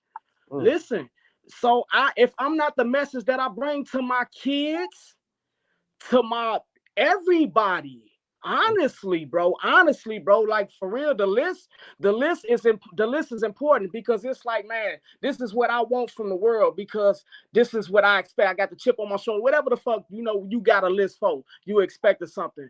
But the thing is, when me personally, when I faced it, it made me understand that I had to be the message that I bring, not just in my marriage, but with all my relationships, bro. So she kind of right. Like I hear what you're saying, but she kind of right though. Especially for the kids, because this why so many kids lose doubt in their parents, because they not the message that they bring. They telling their kids to do something that they not doing themselves, bro. So I kind of agree with Denise on that one. Like I think that list got to apply all the way around the board. You got to be the message that you bring all the way around the board. I got a question. So if you went to jail and I murdered somebody, and I went to jail and I'm doing life in prison. You think if I tell my kid don't do anything to put you in jail because it's not what you're supposed to be, they're gonna look at me and say, well, your testimony is invalid. They can't learn. So you're saying people can't learn from your mistakes, and that they don't have the capability of being better than you? No, I'm not saying that at all. I mean, that's the same stigma. If I didn't go to college or I got pregnant young, I could put the expectation on you to do better I'm giving you the tools to not do it. Listen. This the thing. This. I hear what you're saying. This the thing though. But if my kid don't see me trying to do something, like I hear what you're saying. Like, okay, like I didn't go to college, right? Okay, whatever. But if I'm preaching to my kid, go to school, and I don't try to, he don't see me trying to do something, learning a book, reading something. I'm not saying like, like I gotta have a master's degree to be able to have that influence. No, that's not what I'm saying. I'm saying that I gotta at least be trying to do. I gotta at least be trying to be the message that I'm bringing, so I can influence that child. That's all I'm saying. Okay, look. Okay, so let me touch on it. I get what you're saying, Twan, and I agree. Right, to a certain extent, you do have to be the message that you are trying to give to your children, but that message can be altered. You can formulate that message in the way you want it to be to where you can give it to your child. And I'll give you an example. I did not graduate I went to college, but I didn't graduate, right? But I'm teaching my 12-year-old son, not necessarily or throwing in his face, you're gonna go to college regardless of what, but I'm more so giving him a broader picture of what it look like when you don't go to college, what it look like if you do go to college, what it look like if you get a trade, what it look like if you don't, right? So I'm forming a certain type of image to where he then can, as when he get older, he can now take it with the tools I've given him and depict on how he want to now operate with his life, right? So that way he don't look at me and say, well, you didn't go to college or you didn't finish college, so therefore I'm not going to finish college. He can more look at those tools and say, you know what? Because I can also be like, whatever circumstances why I didn't finish, right? But the life I'm giving my son, you don't have to go down that path I went through. You don't have to worry about those circumstances I did. That I had to worry about. So it's not necessarily, again, that's why I say it's a difference of you, when you got your husband and your wife, you want y'all to always operate on the same frequency. With your kids, you don't want them to operate on the same frequency as you. It's because you're trying to, again, like Kenya said, create a 4.0 version of yourself. You want a higher version of yourself. But it's the way you go about trying to create to where that version of yourself do better than you. So we don't just go in the picture saying, go to college because I went to college, or go to college because I didn't go to college. No, we're saying, here's all your options on the table. And this is what it looks like if you don't do it. And this is what it looks like if you do it. And then on top of that, here's my circumstance on why I couldn't finish college. But also the way I'm raising you, this is not your circumstances. You didn't come from the hood. You weren't involved, and you didn't have unsupportive parents. You have that now. You have that in your life. So again, we want our kids to be better than us. But with our husbands and wives, with the creating that list, we got to be on the same frequency. We got to be having the same beat. So there is a difference. It's just how you create them. So, but why do we create them, right? That's the thing, because we have to have an understanding of like why we even create them in the first place. And if what you're saying I think it's a human nature. I think it's a human nature thing. You want to be loved how you want to be loved. You want to be treated how you want to be treated. So therefore, if you want to be loved a certain way and you want to be treated a certain way and addressed a certain way, well, you have to treat that person the same. You have to love that person how you want to be loved. Treat that person how you want to be treated. Talk to that person how you want to be talked to. If you have a thing about being cheated on, well, you can't go out here and cheat on your woman if you have a problem with being cheated on, but you doing the cheating. You don't want to be cheated on, but you gonna cheat on your wife. That don't make sense. You're not. So those people that create that list, if it's unrealistic, they create it because those are the things that they know they're not. It's not those people. It's you. It's us individually. You just said you have a list of things that you go off of. That you're trying to us as individuals. Why do we create these lists? I'm challenging. I'm telling you, it's not. What I'm trying to get you to understand. Look, don't focus on the word list. Just focus on the action behind it. I'm saying the action behind the word list. I'm saying that if you have just not what am I saying? Not figuratively. If you have a list that you stand on, that you say, hey, this is what I'm living by, this is what I'm operating by. Then you get a girlfriend or wife, and you're trying to now tell her, hey, you need to do what I'm doing, what I'm doing on this list. But let's say you're not doing everything on that list correctly. Well, how are you telling her to live by your list? So that's why the question is, are you operating with the Lord, I forgot the question. Are you doing what's on the list? I mean, I understand, but I think there was some confusion with like controlling or something. Have y'all ever watched that movie with Tiffany Haddish and she had went to jail and her sister had got her out with like Whoopi Goldberg and stuff like that? Up in it. I forgot the name of the movie. Y'all see that, right? And y'all remember her sister made a list of what of her expectations that she wanted to be in the man that she needed, and then the man that she actually did not want that, and wasn't nothing on her list that completed him because he went to jail, he was a drug addict, he was in AA and all that, but the man that she wanted was on the same level as on the same frequency as she was, but and still didn't meet her expectations. So, like, what the hell? Okay, go ahead, King. I'm gonna let y'all, because I feel like we need to just get rid of the list. I feel like it shouldn't be a list in the first place. I feel like when you, I feel like the list is controlling. Y'all focusing on the word list. List to it. No, I'm not. Can I finish say what I'm saying? I'm saying as a person in general, you should be who you really want to be, but you shouldn't have no expectations on nobody else. Because at the end of the day, you can only control yourself.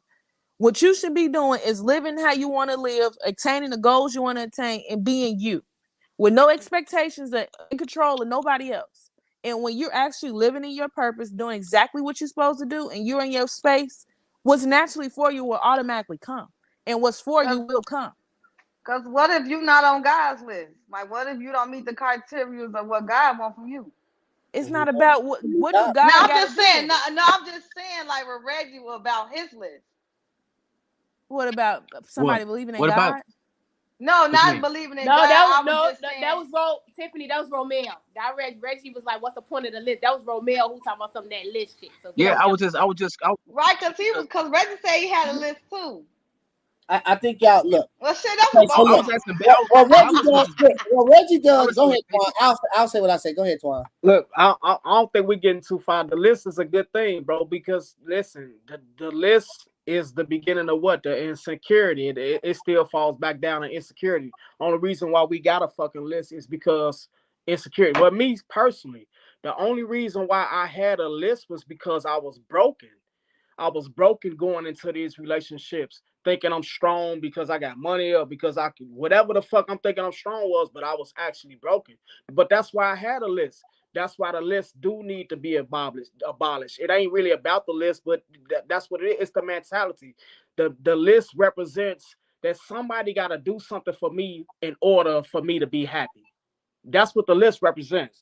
And but you're supposed to be able to make your own stuff happy. You're supposed Somebody to else be able to can't make make you yourself happy. But it's a graduate. This the thing though. It's hard to do this.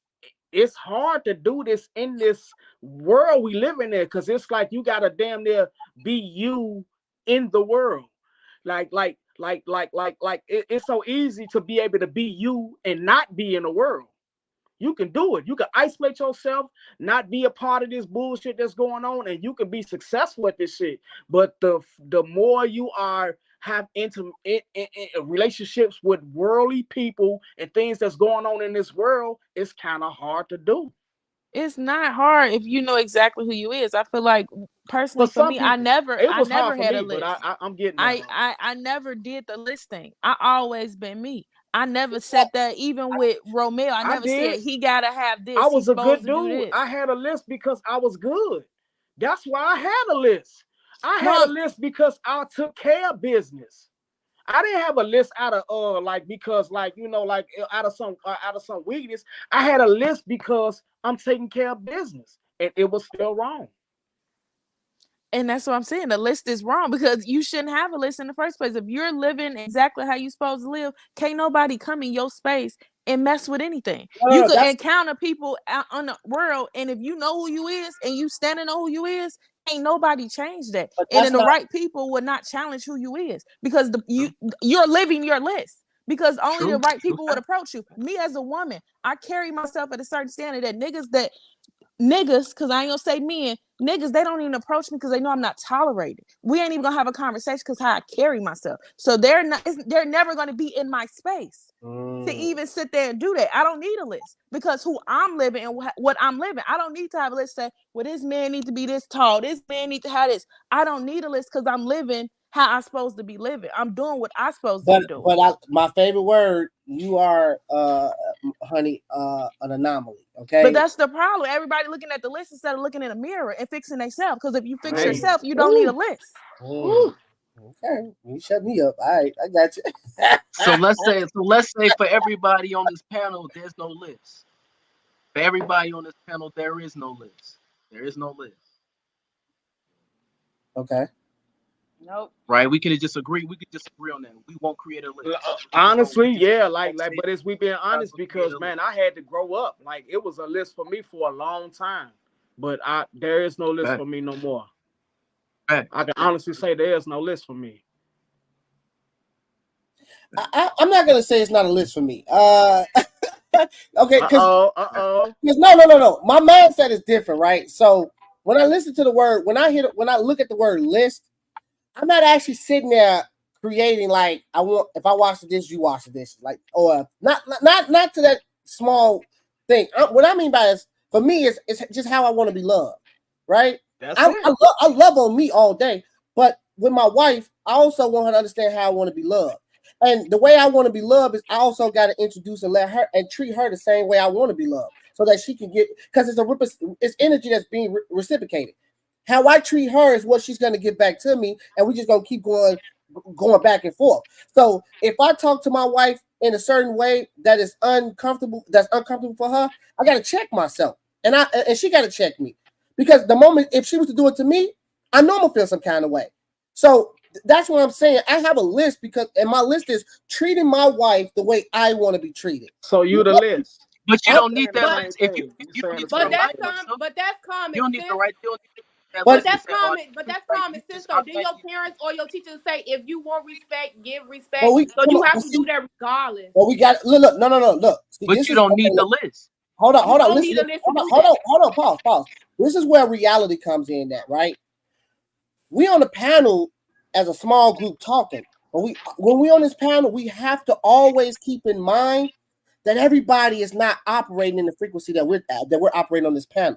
So this conversation is not just for us on this panel; it's for the world who's going to watch this panel and understand that everybody ain't operating on the same frequency. Everybody ain't putting in that same thing. So it's not common sense.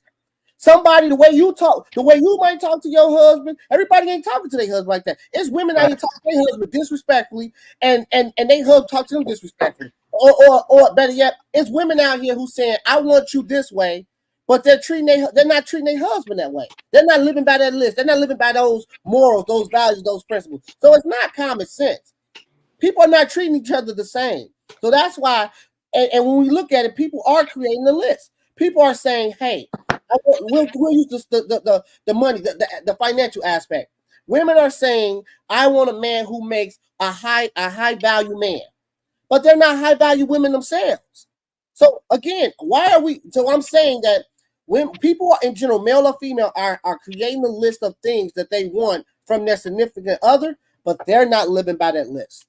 They're not accomplishing or doing anything on that list to their significant other, but they're saying, hey, significant other, I want you to do all of this shit on my list. But that's why in that video he said, okay, cool. You want a man? Okay, you want a man? Cool. Write everything down on the list that identifies the type of man you want. Cool. Now, when you give me that list, are you doing everything on this list that you want this man to do? In reality, the world ain't doing that. People ain't doing that. We might be doing that on this panel, but in the real world, so we got to start when I going forward, when I pose these questions, I ask everybody that come on this panel. Even if you give personal advice, personal opinions, always keep in your mind you're talking to the world. Even though we're on a panel talking to each other, you're talking to the world. So you got to remember and acknowledge what the world is operating as, and everybody ain't operating like this. You see what I'm saying? So even though me and my wife, she understands I'm gonna love you like this, and I want you to love me back like that, and we reciprocate that, everybody ain't doing that. Everybody ain't reciprocating that love to each other the same way. You see what I'm saying? So we got to start acknowledging that. Otherwise, go ahead. But I thought this was supposed to be to help like Black community, right? Because you just said we gotta fix our own backyard. So the world is our people, right? Or you just want to say just the Black community for the people that's gonna watch this? Because I mean, anybody that watch it, anybody that clicks on this video and want to hear that will help them, right? Because somebody might click on this video and say, damn, I've been creating a list for my wife, and like Twan said, I look at the list and I'm like, damn, I ain't doing shit on the list that I'm asking my wife to do, right? So they might go back and say, you know what? I'm gonna start challenging myself and start accomplishing the things that I'm asking my wife to do. I'm gonna start doing. The list is fueling independence, though. We need to get rid of the list. We just said that we can't survive being independent. But we talking about a list. The list is about independence. We got to get rid of the list. It's rooted in being independent, because the list is about, the video said, if you want the list, you be the list. That's you basically telling the person to be independent. No, we got to get rid of the list. I don't think that. Oh, okay. I can't tell you how to interpret the video. So, okay, that's how you interpret it. I listen, cause I hear what you're saying, but this the thing though. We can only give our own personal experience to whatever topic that we dealing with. Facts. And hopefully we give our personal experience in a way where we kind of being honest, where whoever who going through it can identify with it. So, you know, it's just important that all of us got different experiences, cuz every last one of us got this different personal experience of how we learn life. And this a good thing about it. It all worked. Hey man, God bless us, bro. Like, you know what I'm saying? Like, you know, like, of course, we all got different perceptions of what's right and what's wrong. But if this is for the world, we doing that, bro. Everybody giving their own personal perception of how it worked for them thus far. Now we can learn off each other from this shit, bro. And we give other people who honestly less fortunate to have these conversations, who afraid to open up and have these conversations. We get an opportunity to at least think about this shit, though. You know what I mean? Yeah. So I think we're doing that, though, bro. Oh, we definitely are, and I appreciate everybody tonight. Tonight was special. I think these topics was dope. I think y'all definitely killed it with the responses. Every last one of y'all. I appreciate y'all coming on this panel.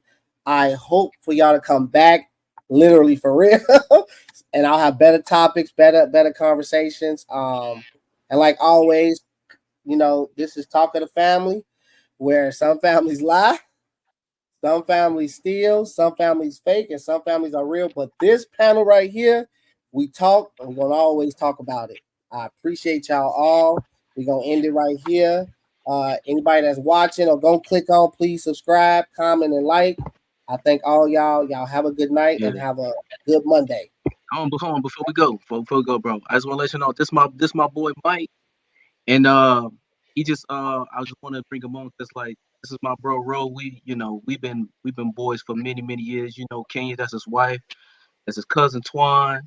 You know, my good friend Tiffany, her sister Denise, and I just wanted to bring y'all on the you know, me and Mike been cool since like our Lincoln days, you know, at HBCU since 2010. So he's a good brother, good dude. I had to have him on, man, and we appreciate you, brother. Appreciate you coming on. I appreciate you coming on, and you more than welcome to come back. I'm definitely gonna be telling Junior to find out when you're available again. And hell, if you're available next week, please come back next week.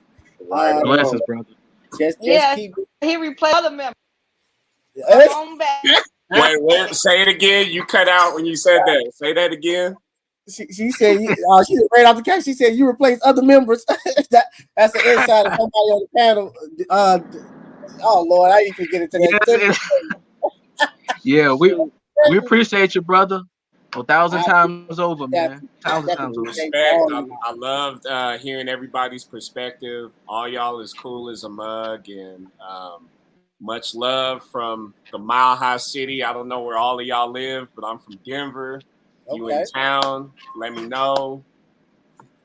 Meet my wife, Christina. We love to meet y'all in person every sometime. So, well, if this thing continues the Bills, we will be coming to Denver because I'm gonna try to pull it. Or we coming flying and doing in-person shows. I'm just trying to build it up and live panel. That's what's up. That's what's gonna be happening. We're gonna be trying to hit all the states, and I would love everybody. And yes, we just building right now. So again, I appreciate all y'all, man, and yeah, till next Sunday. So y'all have a good night. Peace. See y'all. See ya.